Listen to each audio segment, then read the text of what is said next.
പരിശുദ്ധമായ ഈ അന്തരീക്ഷത്തിൽ ദേവാലയത്തിൻ്റെ ഈ സമീപത്ത്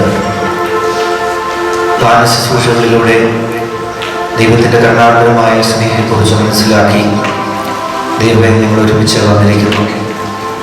ഞങ്ങൾക്ക് നൽകിയ ഈ ഒരു ദിവസത്തെ ദൈവമേ നന്ദിയോടെ നിന്റെ സന്നിധിയിൽ സമർപ്പിക്കുന്നു. വരുന്നതായ കുറേ സമയം മണിക്കൂറുകൾ വചനത്തിൻ്റെ ആഴങ്ങളിലേക്ക് ഇറങ്ങുവാൻ ഞങ്ങൾ പോകുന്നു. ഞങ്ങളുടെ മനസ്സുകളെ പരിശുദ്ധാത്മാവിനെ നിറയ്ക്കണമെന്ന് പ്രാർത്ഥിക്കുന്നു. നല്ല നിലത്ത് വിത്ത് 30, 40, 100 മേനി ഫലം പുറപ്പെടുവിച്ചുവല്ലോ. കർത്താവേ, ഞങ്ങളുടെ ഹൃദയമാകുന്ന വയലുകളെ ഒരുക്കുവാൻ നീ കൃപ നൽകണമേ. ഒരുക്കിയെങ്കിൽ മാത്രമേ നല്ല ഫലം പുറപ്പെടുവിക്കുവാൻ സാധിക്കുകയുള്ളൂ എന്ന് വചനത്തിലൂടെ ഞങ്ങൾ മനസ്സിലാക്കുന്നു. നിലം കട്ടയുടച്ച് നിലമൊരുക്കി അതിൽ വിത്ത് വിതയ്ക്കുമ്പോൾ ദൈവമേ നീ സമൃദ്ധമായ ഫലഭൂഷ്ടി നൽകുമെന്ന് ഞങ്ങൾക്കറിയാം. പലപ്പോഴും ഞങ്ങളുടെ ഹൃദയത്തെ ഒരുക്കാതെ കടന്നു പോകുന്നു. വരുന്നതായ 1 മണിക്കൂർ സമയം വചനത്തിൻ്റെ ആഴങ്ങളിലേക്ക് കടന്നു വരുവാൻ, വചനം ഞങ്ങളുടെ ഹൃദയങ്ങളെ സ്പർശിക്കുവാൻ, വചനം ഞങ്ങളുടെ ഭവനങ്ങളെ അനുഗ്രഹിക്കുവാൻ, ഞങ്ങളുടെ ഹൃദയത്തെ സ്പർശിച്ച് ഞങ്ങളുടെ ഹൃദയത്തെ തരളിതമാക്കി ഞങ്ങളുടെ ജീവിതത്തിൻ്റെ ആഴങ്ങളിലേക്ക് വചനം പറിച്ചു നടുവാൻ തക്കമുള്ള ദൈവമേ ഇതിൻ്റെ പരിശുദ്ധമാവിൻ്റെ കൃപ ധാരാളമായി ഉണ്ടാകണമേ. ഞങ്ങൾക്ക് ഏതൊക്കെ വ്യാപാരങ്ങളിലായിരുന്നു, ഏതൊക്കെ ജോലികളിലായിരുന്നു, ഏതൊക്കെ പ്രവൃത്തികളിലായിരുന്നു, അവയിൽ നിന്നെല്ലാം മാറി ദൈവസന്നിധിയിൽ അല്പസമയമായിരിക്കുവാൻ, വചനം പഠിക്കുവാൻ, വചനം സംസാരിക്കുമ്പോൾ ഞങ്ങളുടെ ഹൃദയം ജ്വലിച്ചിരുന്നു എന്ന് ശിഷ്യന്മാർക്ക് തോന്നിയതുപോലെ ദൈവമേ ബലഹീനദാസനായ അവിടുന്ന് വചനം പ്രഘോഷിക്കുമ്പോൾ എല്ലാവരുടെയും ഹൃദയങ്ങളിലേക്ക് മനസ്സിലാക്കുവാൻ തക്കവണ്ണം നിന്റെ കൃപ ചൊരിയണമെന്ന് പ്രാർത്ഥിക്കുന്നു. ദൈവമേ, ഞങ്ങൾ ബലഹീനരാണ്, തീർത്തും ബലഹീനരാണ്. ഞങ്ങളുടെ പോരായ്മകൾ നമ്മൾ മനസ്സിലാക്കുന്നുവെങ്കിലും വചനം ഞങ്ങൾക്ക് കൃത്യമാക്കുവാൻ തക്കവണ്ണം, ഹൃദയസ്ഥമാക്കുവാൻ തക്കവണ്ണം നിന്റെ പരിശുദ്ധാത്മാവ് ഞങ്ങളുടെ മനസ്സുകളെ തുടരണമെന്ന് പ്രാർത്ഥിക്കുന്നു. ഞങ്ങളുടെ കുഞ്ഞുങ്ങളെ സമർപ്പിക്കുന്നു, ഞങ്ങളുടെ മാതാപിതാക്കളെ സമർപ്പിക്കുന്നു, ഞങ്ങളുടെ നാട്ടിലായിരിക്കുന്ന ഞങ്ങളുടെ മാതാപിതാക്കളെ, ഞങ്ങളുടെ കുടുംബങ്ങളെല്ലാം സമർപ്പിക്കുന്നു. കഷ്ടപ്പാടുകളുടെയും പ്രതികൂല സാഹചര്യങ്ങളുടെയും ഒക്കെ നടുവിലൂടെ കടന്നു പോകുമ്പോൾ, സാമ്പത്തിക പ്രതിസന്ധികളിലൂടെയൊക്കെ കടന്നു പോകുമ്പോൾ അല്പസമയം അനുഗ്രഹമായ നിമിഷമായ ദൈവമേ ഞങ്ങൾക്ക് നൽകിയ വലിയ കൃപയോ സ്തുതിക്കുന്ന സ്തോത്രം ചെയ്യുന്നു. പരിശുദ്ധാത്മാവിന്റെ കൃപ ധാരാളമായി കടന്നു വരണമേ. ഞങ്ങളെ അനുഗ്രഹിക്കണമേ. ഞങ്ങളെ അനുഗ്രഹിച്ചില്ലാതെ കടന്നു പോകരുതെന്ന് യാക്കോബ് ദൈവവുമായി മത്സരത്തിൽ നടത്തിയതുപോലെ ദൈവമേ അവിടുന്നുമായി മത്സരത്തിൽ നടത്തുവാൻ, മത്സരത്തോടുകൂടി നിന്റെ കൃപ പിടിച്ചു വാങ്ങുവാൻ തക്കവണ്ണം ഞങ്ങളുടെ മനസ്സുകളെ ഒരുക്കണമേ. ഞങ്ങൾക്ക് അന്യചിന്തകൾ നൽകാതെ പരിശുദ്ധാത്മാവിനോട് കൃപ നൽകി ഞങ്ങളെ അനുഗ്രഹിക്കണമെന്ന് പ്രാർത്ഥിക്കുന്നു. എല്ലാ അപേക്ഷകളും നിയോഗങ്ങളും പരിശുദ്ധാത്മാവിന്റെ സന്നിധിയിൽ ഞങ്ങൾ സമർപ്പിക്കുന്നു. കൃപ നിറഞ്ഞ മറിയമേ സ്വസ്തി,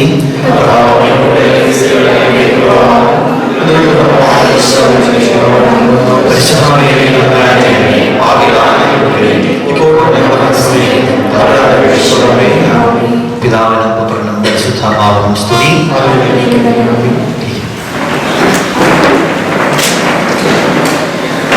മിശിഹായിൽ ഏറ്റവും സ്നേഹിക്കപ്പെടുന്ന ബഹുമാനപ്പെട്ട വർഗീസ് അച്ഛ, ഏറ്റവും സ്നേഹമുള്ള മാതാപിതാക്കന്മാരെ, കുഞ്ഞുങ്ങളെ,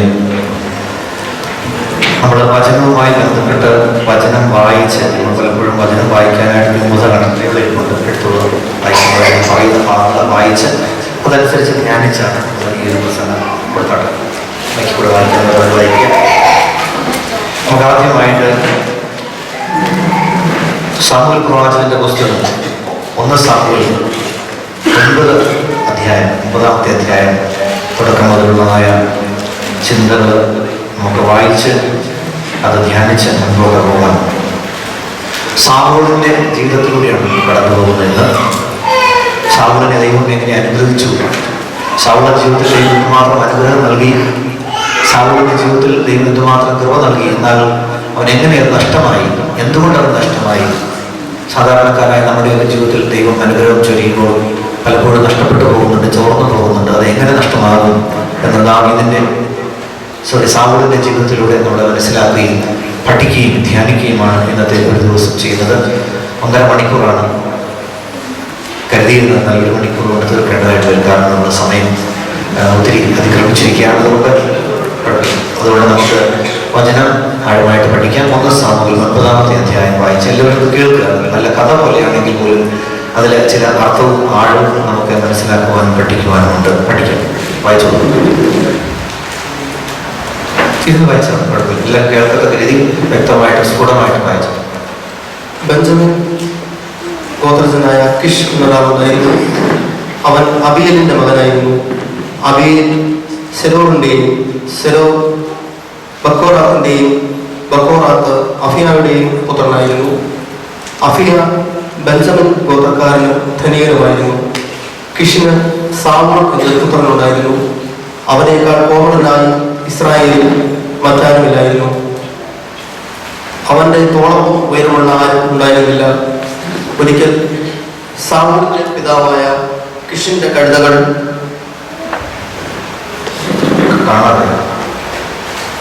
അവൻ തോളവും ഉയരവും ഉള്ള ആരും ഉണ്ടായിരുന്നില്ല. ഒരിക്കൽ സാവൂളിന്റെ പിതാവായ കിഷിന്റെ കഴുതകൾ കാണാതായി. അവൻ സാവൂളിനോട് പറഞ്ഞു, ഒരു ഭൃത്തിനെയും കൂട്ടി കഴുതകളെ അന്വേഷിക്കുക. അവർ എഫ്രായിം മലനാട്ടിലും ഫരീഷ ദേശത്തും അന്വേഷിച്ചു, കണ്ടെത്തിയില്ല. ഷാലിം ദേശത്ത് തിരക്കി, അവിടെയും ഇല്ലായിരുന്നു. അനന്തരം ബെഞ്ചമിന്റെ നാട്ടിൽ അന്വേഷിച്ചു, കണ്ടെത്തിയില്ല. സൂഫിന്റെ ദേശത്തെത്തിയപ്പോൾ സാവൂൾ ഭൃത്തിനോട് പറഞ്ഞു, നമുക്ക് തിരികെ പോകാം, അല്ലെങ്കിൽ പിതാവ് കഴുതകളുടെ കാര്യം വിട്ട് നമ്മെപ്പറ്റി ആവോളിച്ചത്തനാകും. ഭൃത്യൻ പറഞ്ഞു, ഈ പട്ടണത്തിൽ വളരെ പ്രശസ്തനായ ഒരു ദൈവപുരുഷനുണ്ട്. അവൻ പറയുന്നതെല്ലാം അതുപോലെ സംഭവിക്കും. നമുക്ക് അങ്ങോട്ട് പോകാം. ഒരുപക്ഷെ നമ്മുടെ കാര്യം സാധിക്കുന്നതിനുള്ള മാർഗം അവൻ കാണിച്ചു തരും. സാവൂൾ അവനോട് ചോദിച്ചു, നമ്മൾ ചെല്ലുമ്പോൾ എന്താണ് അവന് കൊടുക്കുക? നമ്മുടെ കയ്യിൽ ഉണ്ടായിരുന്ന ഭക്ഷണ സാധനങ്ങൾ തീർന്നുപോയി. അവന് കൊടുക്കാൻ ഒന്നും നമ്മുടെ കയ്യിലില്ലല്ലോ. ഭൃത്യൻ പറഞ്ഞു, എൻ്റെ കയ്യിൽ 1/4 ഷെക്കൽ വെള്ളിയുണ്ട്, അത് അവന് കൊടുക്കാം. നമ്മുടെ കഴുതകളെ എവിടെ കണ്ടെത്താമെന്ന് അവൻ പറഞ്ഞു തരും. പണ്ട് ഇസ്രായേൽ ഒരുവൻ ദൈവഹിതം ആരായാൻ പോകുമ്പോൾ നമുക്ക് ദീർഘദർശിയുടെ അടുത്ത് പോകാമെന്ന് പറഞ്ഞിരുന്നു. പ്രവാചകൻ അക്കാലത്ത് ദീർഘദർശി എന്നാണ് വിളിക്കപ്പെടുന്നത്. കൊള്ളാം, നമുക്ക് പോകാം, സാവൂൾ പറഞ്ഞു. അവർ ദൈവപുരുഷൻ താമസിക്കുന്ന പട്ടണത്തിലേക്ക് പോയി. അവർ പട്ടണത്തിലേക്കുള്ള കയറ്റം കയറുമ്പോൾ വെള്ളം കോരൻ വന്ന യുവതികളോട് ചോദിച്ചു, ദീർഘദർശി ഇവിടെ എങ്ങാനും ഉണ്ടോ? ഉണ്ട്, അവർ പറഞ്ഞു. ഇതാ നിങ്ങളുടെ മുൻപിൽ പോകുന്നു, വേഗം ചെല്ലുവിൻ. അവനിപ്പോൾ പട്ടണത്തിൽ വന്നതേയുള്ളൂ. ഇന്ന് മലമുകളിൽ ജനങ്ങൾക്ക് ഒരു ബലി സമർപ്പിക്കാറുണ്ട്. പട്ടണത്തിൽ ചെന്നാലുടനെ ഭക്ഷണം കഴിക്കാൻ മലമുകളിലേക്ക് പോകുന്നതിന് മുൻപ് അവനെ നിങ്ങൾക്ക് കാണാം. അവൻ അർപ്പിക്കുന്നതിന് മുമ്പ് ജനങ്ങൾ ഭക്ഷിക്കുകയില്ല. ക്ഷണിക്കപ്പെട്ടവർ പിന്നീടാണ് ഭക്ഷിക്കുന്നത്. ഇപ്പോൾ തന്നെ പോയിക്കുള്ളൂ, ഉടനെ അവനെ കാണാം. അവർ പട്ടണത്തിൽ ചെന്നു. മലമുകളിലേക്ക് പോകുന്ന വഴിക്ക് അവനെ കണ്ടു. സാവൂൾ വന്നതിന്റെ തലേ ദിവസം കർത്താവ് സമൂഹത്തിൽ വെളിപ്പെടുത്തിയിരുന്നു, നാളെ ഈ സമയത്ത് ബെഞ്ചമിന്റെ നാട്ടിൽ നിന്ന് ഒരുവനെ ഞാൻ നിന്റെ അടുക്കൽ അയക്കും. അവനെ നീ എന്റെ ജനത്തിന്റെ രാജാവായി അഭിഷേകം ചെയ്യണം. ഫിലിസ്തരുടെ കരങ്ങളിൽ നിന്ന് അവരെ അവർ രക്ഷിക്കും. എന്റെ ജനത്തിന്റെ കഷ്ടത ഞാൻ കാണുകയും അവരുടെ നിലവിളി ഞാൻ ശ്രവിക്കുകയും ചെയ്തിരിക്കുന്നു. 26.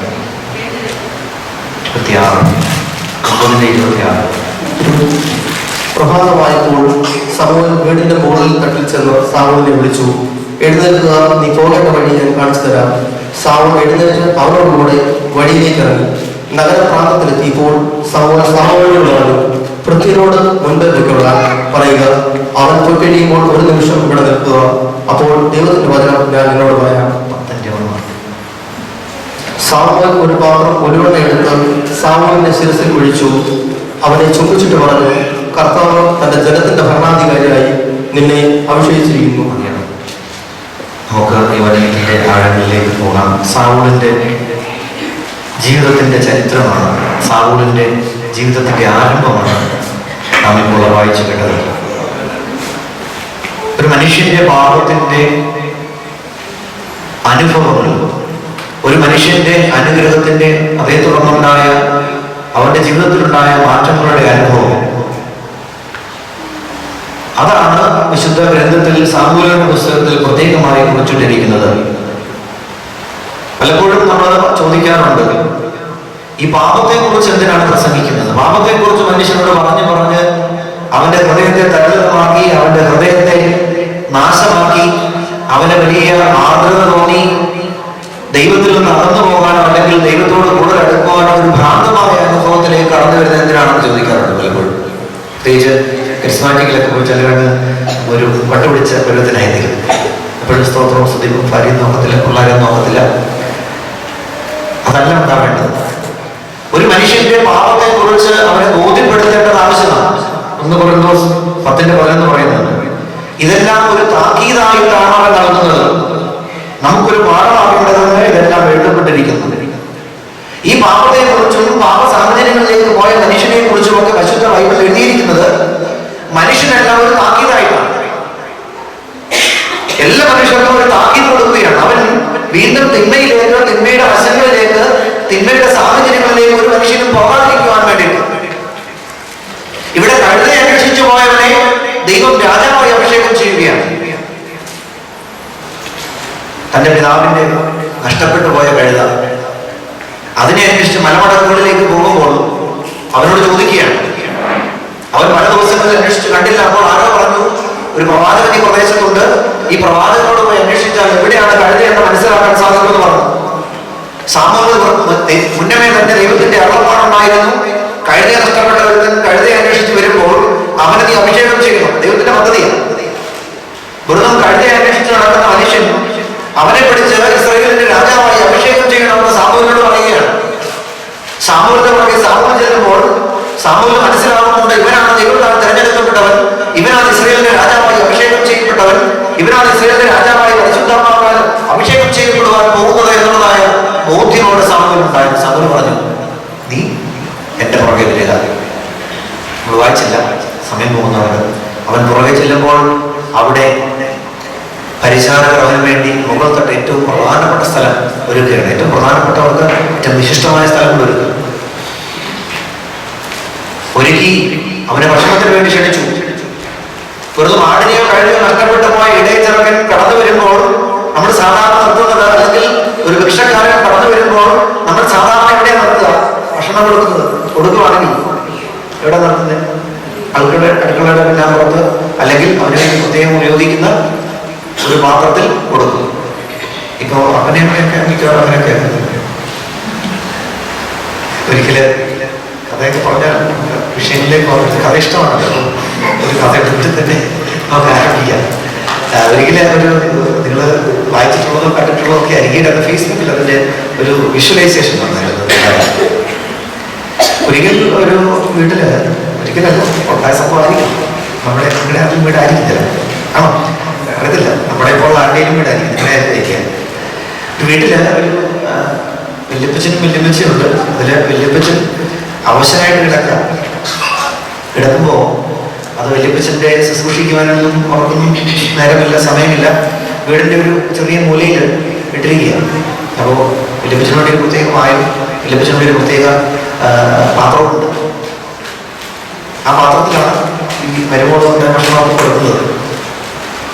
ആ പായയിലാണ് വല്യപ്പച്ചൻ കിടക്കുന്നത്. വല്യപ്പച്ചൻ മരിച്ചു കഴിഞ്ഞപ്പോൾ ശവടൊക്കെ കഴിഞ്ഞ് വന്ന് ഈ മകൻ ഈ പാത്രമെല്ലാം എടുത്ത് വെളിയിലേക്ക് കളഞ്ഞു. ഒരു ഈ പായൊക്കെ കത്തിച്ചു കളഞ്ഞു. അപ്പൊ ഇത് കണ്ട മകൻ, ഈ അപ്പൻ പോയി കഴിഞ്ഞ് ഈ കൊച്ചുമകൻ ഈ പാത്രം എടുത്ത് കഴുകി വൃത്തിയാക്കി തന്റെ അലമാരയിൽ സൂക്ഷിച്ചു വെക്കുകയാണ്. അപ്പോ ഈ അപ്പൻ പറഞ്ഞു, മോനെ നമ്മുടെ അപ്പച്ചൻ മരിച്ചു പോയല്ലോ, അതുകൊണ്ട് ഈ പാത്രം കളഞ്ഞത് അപ്പച്ചന് വേണ്ടി ഉപയോഗിക്കാൻ വെച്ചിരുന്ന പാത്രമാണ്, അതുകൊണ്ട് ഇത് കളഞ്ഞേക്ക് എന്ന് പറഞ്ഞു. അപ്പോൾ അവൻ പറഞ്ഞു, പപ്പ ഈ പാത്രം ഞാൻ സൂക്ഷിച്ചു വെച്ചിരിക്കുന്നത് എന്തിനാണെന്നറിയാമോ? പപ്പ പ്രായമായി കഴിയുമ്പോൾ ഈ പാത്രത്തിൽ പപ്പായ്ക്ക് ചോറ് തരാൻ വേണ്ടിയിട്ടാണ് ഞാനിത് സൂക്ഷിച്ചു വെച്ചത്. നിങ്ങൾ സൂക്ഷിച്ചു വെച്ചിട്ടാണോ പറയാൻ പാടില്ല, മുമ്പിലിരിക്കുന്ന പാർട്ടികൾ സൂക്ഷിച്ചു വെച്ചിരിക്കുന്നതെന്ന് പറഞ്ഞു. ഏറ്റവും പ്രധാനപ്പെട്ട ആളുകൾ വരുമ്പോൾ വിശിഷ്ടമായ സദ്യ ഒരുക്കുന്ന പാരമ്പര്യമുള്ളവർ ഒരു കഴുതയെ അന്വേഷിച്ചു പോകുന്ന, കഴുതയെ തിരക്കി പോകുന്ന ഈ സാമൂഹിനെ ഈ ഭവനത്തിൽ സ്വീകരിച്ച് പറയുന്നുണ്ട്. കാളയുടെ ഏറ്റവും പ്രധാനപ്പെട്ട കുറവർ വറുത്ത് വേവിച്ചു കൊടുക്കുകയാണ്. അല്ലെ, നമ്മൾ ഈ ഇറച്ചിക്കട ചെന്നാൽ നിങ്ങൾ നാട്ടിലൊക്കെ ചെല്ലുമ്പോൾ അവിടെ ഇങ്ങനെ തൂക്കിയിട്ട് ഏത് സാധനത്തിൽ നോക്കിയിട്ട് എന്താ പറയുന്നത്? 1 കിലോ അല്ലെങ്കിൽ 2 കിലോ ഇറച്ചി വാങ്ങിക്കുമ്പോൾ എന്താ പറയുന്നത്? ആ കുറവിന്റെ അവിടെയുള്ള മുഴുത്ത മാംസ കഷ്ണം പീസ് തരാൻ പറയും, അല്ലേ? ഇല്ല, ചുമന്ന സാധനം. എന്തിനാ? അതിനകത്ത് വേസ്റ്റ് ഒന്നും ഉണ്ടാകാൻ പാടില്ല, ഏറ്റവും സമൃദ്ധമായ ഏറ്റവും മെച്ചമായ സാധനം തരണമെന്ന് നിങ്ങൾ ആവശ്യപ്പെടും. ഇവിടെ നാളെയുടെ ഏറ്റവും മാംസളമായ ഉറവ് അവനെ വളർത്ത് നിയമിച്ചു വെച്ചിരിക്കുകയാണ്. ഏറ്റവും വിശിഷ്ടനായ വ്യക്തിയാണ് ഇവിടെ കടന്നു വന്നിരിക്കുന്നത്. ഏറ്റവും വിശിഷ്ടനായ വ്യക്തിയാണ് ഇവിടേക്ക് കടന്നു വന്നിരിക്കുന്നത്. കർത്താവിന്റെ അധർമ്മമനുസരിച്ച് ഇസ്രായേലിന്റെ രാജാവാകാൻ പോകുന്നവൻ ഇവനാണ്. വെറും കഴുതയെ അന്വേഷിച്ചു വന്നവനെ ദൈവം അനുഗ്രഹിക്കുകയാണ്. കഴുതയെ അന്വേഷിച്ചു വന്ന ഇവനെ ദൈവം അനുഗ്രഹം കൊണ്ടുപോകാൻ പോവുകയാണ്. അതുകൊണ്ട് ഇവനെ ഏറ്റവും നിസാരണക്കാരനായി കരുതി പോരാ, ഇവനെ ഏറ്റവും ശ്രേഷ്ഠനായി രാജാക്കന്മാർക്കും പ്രഭുക്കന്മാർക്കും അടുത്ത സ്വീകരണം നൽകി അവനെ പരിചരിക്കുകയും പരിചാരകളോടൊപ്പം അവന്റെ ഭവനത്തിൽ അവനെ സ്വീകരിക്കുകയും ചെയ്യുകയാണ് സാമൂഹ്യം ചെയ്യുന്നത്. പ്രവാചകൻ അറിയാം. പിറ്റേ ദിവസം കാണുന്നുണ്ട്. 26 വായിച്ച് 26:10 മുതൽ വായിച്ച്. സാമുവേൽ ഒരു പാത്രം ഒലിവെണ്ണ എടുത്തു, സാമുവേലിന്റെ ശിരസിൽ ഒഴിച്ചു, അവനെ ചുംബിച്ചിട്ട് പറഞ്ഞു, കർത്താവ് തന്റെ ജനത്തിന്റെ ഭരണാധികാരിയായി നിന്നെ അഭിഷേകിച്ചിരിക്കുന്നു. അവിടുത്തെ ജനത്തെ ഭരിക്കുകയും എല്ലാ ശത്രുക്കളിലും നിന്ന് അവരെ സംരക്ഷിക്കുകയും ചെയ്യണം. നിന്റെ അവകാശമായ ജനത്തിന് രാജാവായി കർത്താവ് നിന്നെ വാഴിച്ചിരിക്കുന്നു. സാമുവേൽ ഒരു പാത്രം ഒലിവെണ്ണ എടുത്ത് അവനെ അഭിഷേകം ചെയ്തു. ഒന്നുമല്ലാതെ അലഞ്ഞു തിരിഞ്ഞ് നടന്ന, ആടിനെ അന്വേഷിച്ച് നടന്ന, കഴുതയെ അന്വേഷിച്ച് നടന്ന, കഴുതയെ മേയിച്ചിരുന്ന, ആടിനെ അന്വേഷിച്ചിരുന്ന ഒരു സാധാരണക്കാരനായ മനുഷ്യനെ ദൈവം അഭിഷേകം ചെയ്യുകയാണ്. ഒന്നുമല്ലാതിരുന്ന നമ്മുടെയൊക്കെ ജീവിതത്തിൽ ദൈവം ഒത്തിരിയേറെ അനുഗ്രഹം ചൊരിയുന്നുണ്ട്. നമ്മളൊക്കെ എത്ര നിസ്സാരക്കാരായിരുന്നു. 10 വർഷം 12 വർഷം 15 വർഷം പുറകോട്ട് നോക്കുക. ഏത് സാഹചര്യങ്ങളിലും ഏത് ചുറ്റുപാടുകളിലുമായിരുന്നു നാം ജീവിച്ചിരുന്നത്, ഏത് സാഹചര്യങ്ങളായിരുന്നു, എന്തുമാത്രം സാമ്പത്തിക ചുറ്റുപാടുകളായിരുന്നു എന്റെ ജീവിതത്തിൽ ഉണ്ടായിരുന്നത് എന്ന് ഓരോരുത്തരും ചിന്തിക്കുക. ഞാൻ പറയേണ്ട കാര്യമൊന്നുമില്ല. എങ്ങനെയാണ് ഭക്ഷണം കഴിച്ചിരുന്നത്, എങ്ങനെയാണ് വസ്ത്രം കൊടുത്തിരുന്നത്, എങ്ങനത്തെ ജീവിത സാഹചര്യങ്ങളായിരുന്നു എന്ന് ഓരോരുത്തരും ചിന്തിക്കുക. ഒന്നുമല്ലാതിരുന്ന നമ്മളെ ദൈവം അനുഗ്രഹത്തിന്റെ വലിയ കൃപമാണ് നിറച്ചിരിക്കുകയാണ്. ശൗലിന്റെ ജീവിതത്തിൽ ഇതാണ്. ഒന്നുമല്ലാതിരുന്ന വെറും ഇടയച്ചെറുക്കനായിരുന്ന, ഒന്നുമല്ലാതിരുന്ന വെറും കഴുതകളെ നയിച്ചിരുന്നവൻ, കഴുതകളെ അന്വേഷിച്ചു പോയവൻ ഒറ്റയ്ക്ക് പോയപ്പോൾ ദൈവം അവനെ കടന്നു പിടിക്കുകയാണ്. ദൈവം അവനെ അഭിഷേകം ചെയ്ത് കൃപ നൽകുകയാണ്. ദൈവം അവനെ തിരഞ്ഞെടുത്തപ്പോൾ, ഒറ്റയ്ക്ക് കിട്ടിയപ്പോൾ ദൈവം അവന് ഒത്തിരിയേറെ കൃപ നൽകുകയാണ്. ഒന്നാമത് അവൻ ഇസ്രായേലിന്റെ രാജ്യത്വം നൽകുകയാണ്. രണ്ടാമതായിട്ട് ഇവന് ആത്മാവിന്റെ അഭിഷേകം നൽകുകയാണ്. മൂന്നാമതായിട്ട് ഒരു പുതിയ ഹൃദയം നൽകുകയാണ്. 10-ാം അധ്യായം 1-ാമത്തെ വാക്യം കണ്ടല്ലോ. ഒന്നാമതായിട്ട് എന്താണ്? ഇസ്രായേലിന്റെ രാജ്യത്വം അവന് നൽകുകയാണ്. എന്റെ വാക്യം വായിച്ച് അവിടുന്ന് ജനത്തെ ഭരിക്കുകയും 1-ാമത്തെ പോർഷൻ, 1-ാം വാക്യത്തിന്റെ 2-ാമത്തെ പോർഷൻ. അവിടുത്തെ ജനത്തെ ഭരിക്കുകയും എല്ലാ ശത്രുക്കളിൽ നിന്ന് അവരെ സംരക്ഷിക്കുകയും ചെയ്യണം. തന്റെ അവകാശമായ ജനത്തിന് രാജാവായി കർത്താവ് നിന്നെ വാഴിച്ചിരിക്കുന്നു. ഒന്നാമത്തെ കാര്യം ഇതാണ്.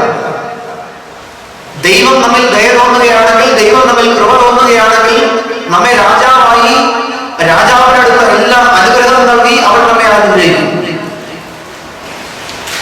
ദൈവം തിരുമനസ്സാണ്. നാം എത്ര നിസ്സാരനായിക്കൊള്ളട്ടെ, നാം എത്ര പാവപ്പെട്ടവനായിക്കൊള്ളട്ടെ, നാം എത്ര സൗന്ദര്യം കുറഞ്ഞവനായിക്കൊള്ളട്ടെ, നാം എത്ര ജീവിത സാഹചര്യങ്ങൾ കുറവുള്ളവനായിക്കൊള്ളട്ടെ, ദൈവം നമ്മെ തിരഞ്ഞെടുത്താൽ, ദൈവം നമ്മെ അനുഗ്രഹിച്ചാൽ, ദൈവം നമ്മുടെ മേൽ ദൃഷ്ടി വെച്ചാൽ അവൻ രാജത്വം നൽകി നമ്മെ അനുഗ്രഹിക്കും.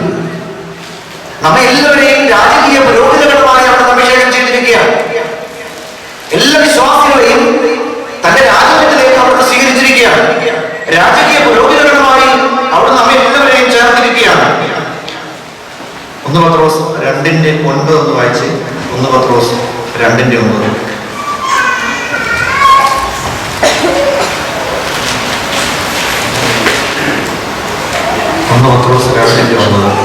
എന്നാൽ തിരഞ്ഞെടുക്കപ്പെട്ട വംശവും രാജകീയ പുരോഹിതഗണവും വിശുദ്ധ ജനതയും ദൈവത്തിന്റെ സ്വന്തം ജനവുമാണ്. നിങ്ങൾ തിരഞ്ഞെടുക്കപ്പെട്ട ജനവും രാജകീയ പുരോഹിതഗണവും വിശുദ്ധ ജനവും ദൈവത്തിന്റെ സ്വന്തം ജനവുമാണ്. നാം എല്ലാവരും തിരഞ്ഞെടുക്കപ്പെട്ടവരാണ്. മാമോദീസായിലൂടെ രാജകീയ പുരോഹിതഗണത്തിൽ അംഗങ്ങളായിരിക്കുന്നവരാണ്.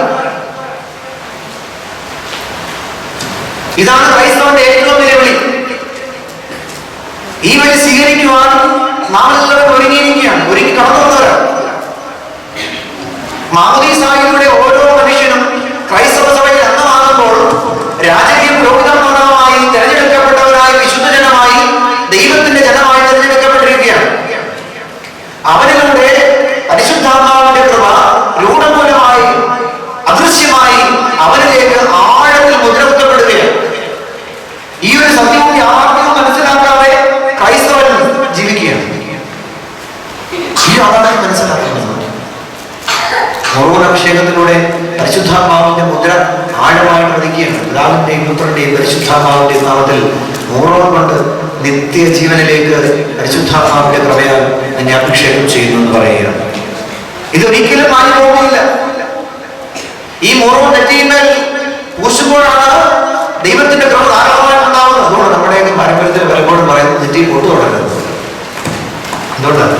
മോറോൺ ഇങ്ങനെ ആഴമായിട്ട് പതിച്ച ഭാഗത്ത് നെറ്റിയിലെ പൊട്ടം തുടരുത്, കുറെ തുടരുത് എന്നൊക്കെ പറയുന്നതിന് ഇപ്പൊ ഈ കരിസ്മാറ്റിക് മൂത്ത് കഴിയുമ്പോൾ ചില പാർട്ടികൾ ഒന്നും സമ്മതിക്കില്ല. ഈ കഴിഞ്ഞ ദിവസം ഞാൻ ഓണത്തിന് മാതാവ് ഭാഗത്തായിരുന്നു. അപ്പോൾ പിള്ളേരെ ഈ കളപ്പക്കൂട്ടൊക്കെ ഉണ്ടാക്കി നെറ്റിയിൽ ഉളിയൊക്കെ തൊട്ടു. അപ്പോൾ ഒരു മൂത്ത കരിസ്മാറ്റിക്കാരൻ വന്നോട് വലിയ പാഠം ഉണ്ടാക്കി. മോറോനാണെന്ന് അറിയാൻ പാടില്ലേ, അച്ഛൻ അറിയാൻ പാടില്ലേ ഇരുന്നു. അപ്പോൾ പിള്ളേർ പറഞ്ഞ അച്ഛൻ സമ്മതിച്ചിട്ടാണ് പറഞ്ഞത്.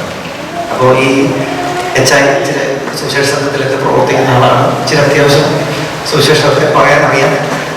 എങ്കിൽ പോലും ആളുകൾ പുള്ളി പറഞ്ഞാൽ എഴുന്നേറ്റ് പോകും.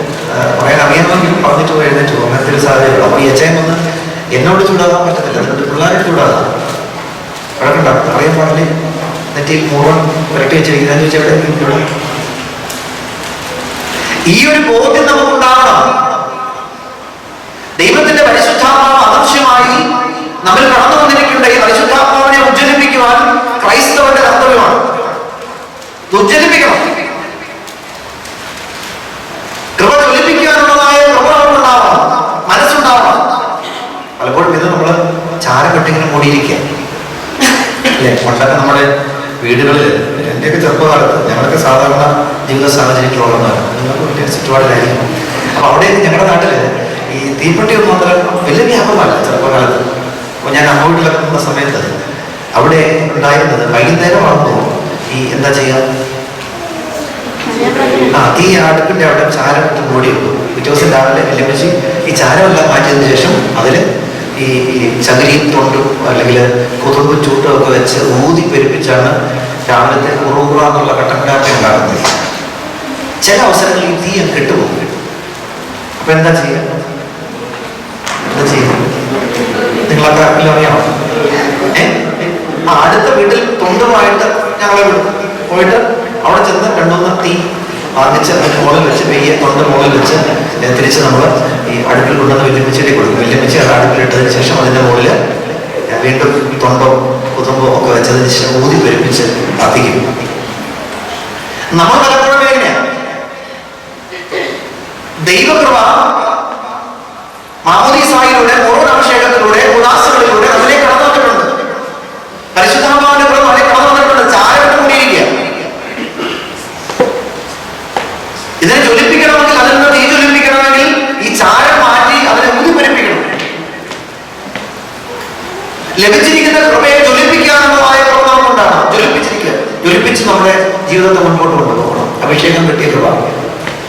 നമ്മളെല്ലാവരും പറയും നമുക്ക് അഭിഷേകം ഇല്ല, ഈ കോട്ടയിലോ മറ്റേ അട്ടപ്പാടിയിലോ പോയിട്ടുള്ള ആളുകൾക്കുള്ള അഭിഷേകം. നമുക്ക് എല്ലാവർക്കും അഭിഷേകമുണ്ട്.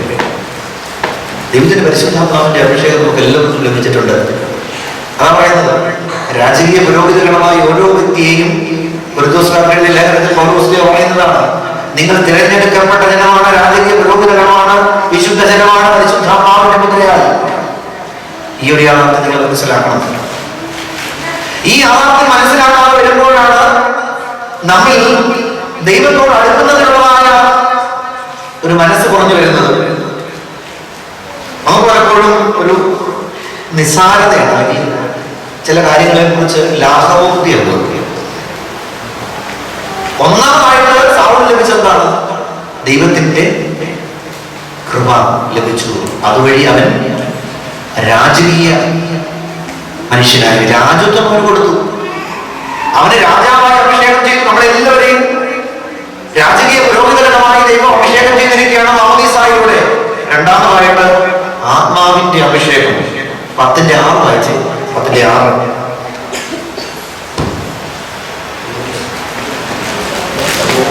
സാമൂഹ്യം 10:6 തുടങ്ങിയത്.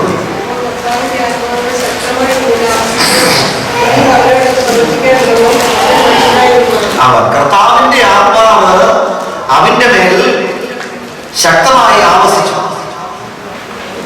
അവൻ പ്രവചിക്കാൻ തുടങ്ങി. പുതിയ ഒരു മനുഷ്യനായി അവൻ മാറി. ദൈവം അവനോടുകൂടി ഉണ്ട് എന്നുള്ളതായ ബോധ്യം അവനുണ്ടായി. അഭിഷേകം ലഭിക്കുമ്പോൾ ദൈവം നമ്മളോടുകൂടെ ഉണ്ട് എന്നുള്ളതായ ബോധ്യം നമുക്കുണ്ടാവും. ദൈവം നമ്മുടെ ജീവിതത്തിൽ തളർച്ചകളിൽ, ദൈവം നമ്മുടെ ജീവിതത്തിൽ വരാമായിരിക്കുന്ന ആപത്തുകളിൽ എല്ലാം സംരക്ഷകനായി കൂടെ ഉണ്ടാവും. ഇതാണ് അഭിഷേകം ചെയ്ത ഒരു വ്യക്തിയുടെ ജീവിതത്തിൽ ഉണ്ടാവേണ്ടത്. അഭിഷേകം ചെയ്ത ഒരു വ്യക്തിയുടെ ജീവിതത്തിൽ ഉണ്ടാവുന്നത്.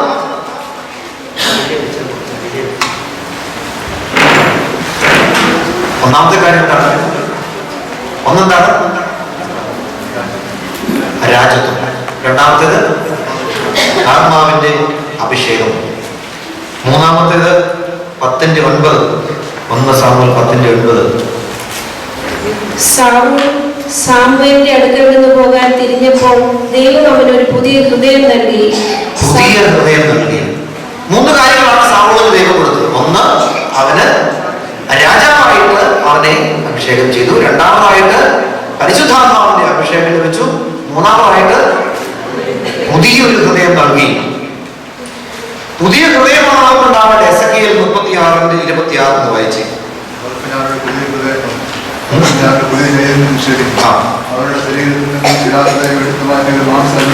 നിങ്ങൾക്ക് ഞാനൊരു പുതിയ ഹൃദയം നൽകും, നിങ്ങൾക്കൊരു പുതുചൈതന്യം നൽകും.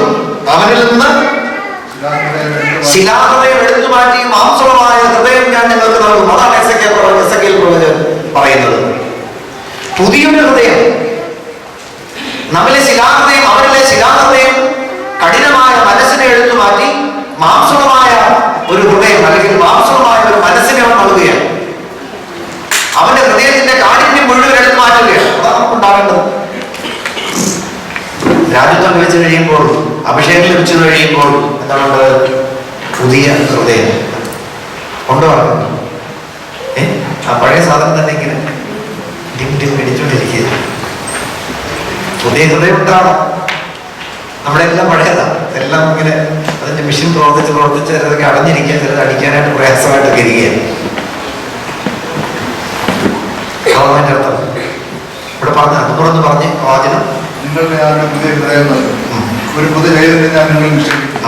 നിങ്ങളുടെ ശരീരത്തിൽ നിന്നും ശിലാഹൃദയം എടുത്തു മാറ്റി ഒരു മാംസ ഹൃദയം ഞാൻ നൽകും. ഈ വാക്യം ഒന്ന് കാണാതെ പഠിക്കും. നല്ലതാണ്. എല്ലാവരും ചേർന്ന് ചൊല്ലിക്ക് പഠിക്കും. പാടി മനസ്സിൽ പതിപ്പിക്കേണ്ട. നിങ്ങൾക്ക് ഞാനൊരു നിങ്ങൾക്ക് ഞാനൊരു പുതിയ ഹൃദയം നൽകും, ഒരു പുതു ചൈതന്യം ഞാൻ നിങ്ങൾ നിക്ഷേപിക്കും. ഒരു പുതു ചൈതന്യം നിങ്ങൾ നിക്ഷേപിക്കും. നിങ്ങളുടെ ശരീരത്തിൽ നിന്നും ശിലാഹൃദയം എടുത്തു മാറ്റി ഒരു മാംസ ഹൃദയം ഞാൻ നൽകും. ഒരു മാംസ ഹൃദയം. ജഡിക മനുഷ്യനെ മാറ്റി ഹൃദയം, ജഡിക മനുഷ്യനെ മാറ്റി ആത്മീയ മനുഷ്യനായി മാറുക. നിന്റെ ഹൃദയത്തിൽ നിന്ന് ക്രൂരത അല്ലെങ്കിൽ തിന്മകൾ എല്ലാം മാറ്റുക. കൽപ്പനകൾ, ദൈവത്തിന്റെ കൽപ്പനകൾ അനുസരിക്കുവാനായിട്ട് തയ്യാറാണെങ്കിൽ ദൈവം പുതിയ ഹൃദയം നൽകും. ഇവിടെ സാവൂൾ ഒന്നുമല്ലാതിരുന്നവനെ, വെറും നിസ്സാരക്കാരനായിരുന്നവനെ ദൈവം എടുത്തുപയോഗിക്കുകയാണ്. അവനെ രാജാവായി അഭിഷേകം ചെയ്യുന്നു. പരിശുദ്ധാത്മാവിന്റെ ശക്തി അവന് കൊടുക്കുന്നു. അവന് പുതിയ ഹൃദയം കൊടുക്കുന്നു. ഇതാണ് അവന്റെ ജീവിതത്തിൽ ഉണ്ടായത്. ദൈവത്തിന്റെ കൽപ്പനകൾ അനുസരിക്കുവാൻ തയ്യാറായാൽ, ദൈവകൽപ്പനകൾ അനുസരിച്ച് ഓരോ വ്യക്തിയും ജീവിച്ചാൽ ഈ 3 കാര്യങ്ങളും എല്ലാ വ്യക്തികളുടെയും ജീവിതത്തിൽ, എല്ലാ കുടുംബങ്ങളിലും കടന്നു വരും. നമുക്ക് പലപ്പോഴും ഇതൊക്കെ വലിയ പ്രയാസം. ഈ പ്രയാസം നേരിടുമ്പോൾ അല്ലെങ്കിൽ ദൈവ കൽപ്പനകളിൽ നിന്ന് മാറി നിൽക്കുമ്പോൾ തീർച്ചയായിട്ടും ദൈവം ഇതൊക്കെ എടുത്തു മാറ്റും. നമുക്ക് കുറെ കാര്യങ്ങൾ നൽകുന്നു. പക്ഷെ ദൈവത്തോട് അനുരൂപപ്പെട്ട് ജീവിക്കുവാൻ, ദൈവത്തിന്റെ കൽപ്പനകൾ അനുസരിച്ച് ജീവിക്കുവാൻ മടി കാണിക്കുമ്പോൾ ദൈവം തീർച്ചയായിട്ടും ഇതൊക്കെ എടുത്തു മാറ്റും. സൗലിന്റെ ജീവിതത്തിൽ നാം കാണുന്നുണ്ട്, അവൻ ദൈവകൽപ്പനകൾ ധിക്കരിക്കുമ്പോൾ ദൈവം അവന് കൊടുത്ത എല്ലാ അനുഗ്രഹങ്ങളും എടുത്തു മാറ്റുകയാണ്. രാജ്യത്വം മാറ്റുന്നു, പരിശുദ്ധാത്മാവിന്റെ അഭിഷേകവും നഷ്ടമാകുന്നു, അവന്റെ തരളിതമായ ഹൃദയം കൊടുത്ത് അതെല്ലാം നഷ്ടമാകുന്നു. അവൻ ഒന്നുമല്ലാത്തവനായ ഒരു കൃമികീടമായി ഫിലിസ്ത്യരുടെ പടയാളികളുടെ മുൻപിൽ അപരിചിതരായ ആളുകളുടെ കരങ്ങളാൽ വധിക്കപ്പെടുവാനായിട്ട് നിൽക്കുകയാണ്. 1 സാമുവേൽ 16:1.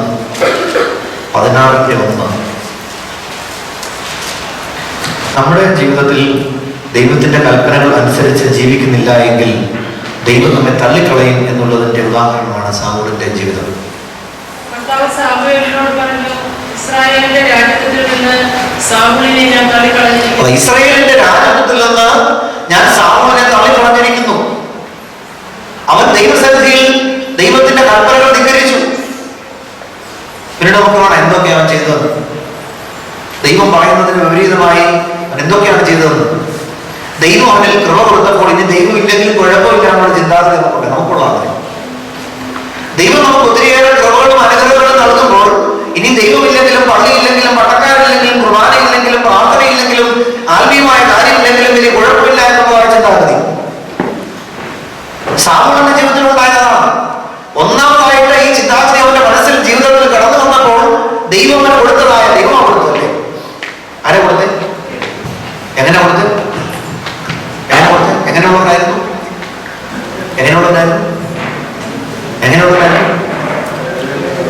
വെറും ഒരു നിസ്സാരക്കാരാണ്, ഒരു സാധാരണ മനുഷ്യൻ. കഴുതകളെ തിരിച്ച് നടക്കുന്നവൻ, കഴുതകളെ കൊണ്ട് ഭാരം പിടിപ്പിച്ച് അതിന്റെ പുറകെ പോകുന്നവൻ, അല്ലെങ്കിൽ കഴുതകളെ ആർക്കെങ്കിലും വാടക കൊടുക്കുന്നവൻ, അങ്ങനെയുള്ളവൻ. കഴുതകളുടെ ചൂരും മണമുള്ളവൻ, നല്ല സ്ഥലങ്ങളിൽ കയറ്റി ഇരുത്താൻ കൊള്ളാത്തവൻ, അങ്ങനെയുള്ള സാധനം.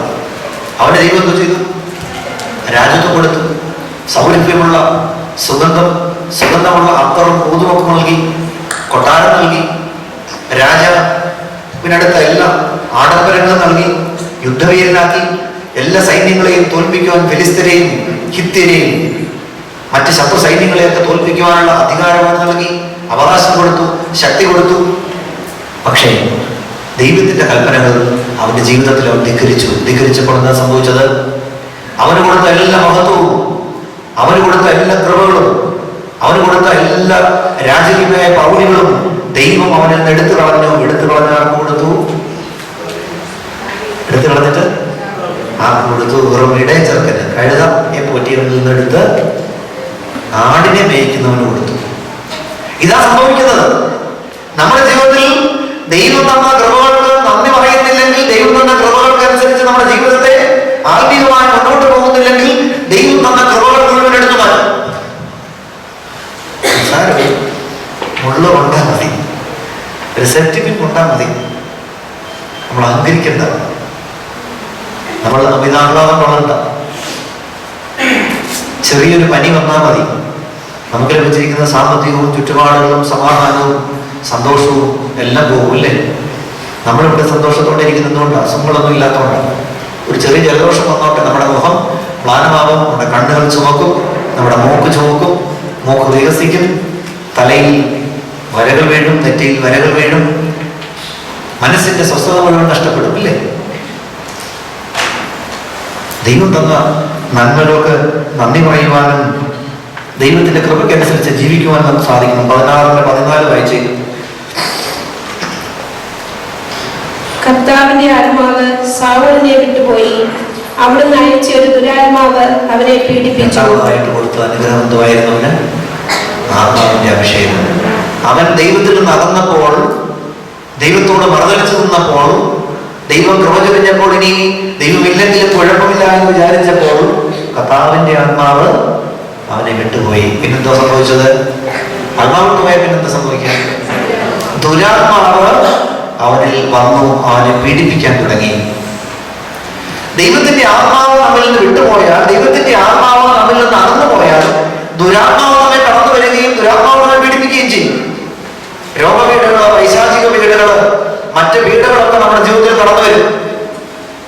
ദൈവത്തിന്റെ ആത്മാവ് നമ്മിൽ നിന്ന് വിട്ടുപോയാൽ, ദൈവത്തിന്റെ ആത്മാവ് നമ്മിൽ നടന്നുപോയാൽ, ദൈവത്തിന്റെ ആത്മാവിനെ കർത്താവ് നമ്മിൽ എടുത്തു മാറ്റിയാൽ നമ്മുടെ ജീവിതത്തിൽ ഉണ്ടാകുന്നതാണ്. അതുകൂടെ രണ്ടാമത്തെ അനുഗ്രഹവും ദൈവം അവനിൽ മാറ്റി. അടുത്ത 31:1-4 വരെ.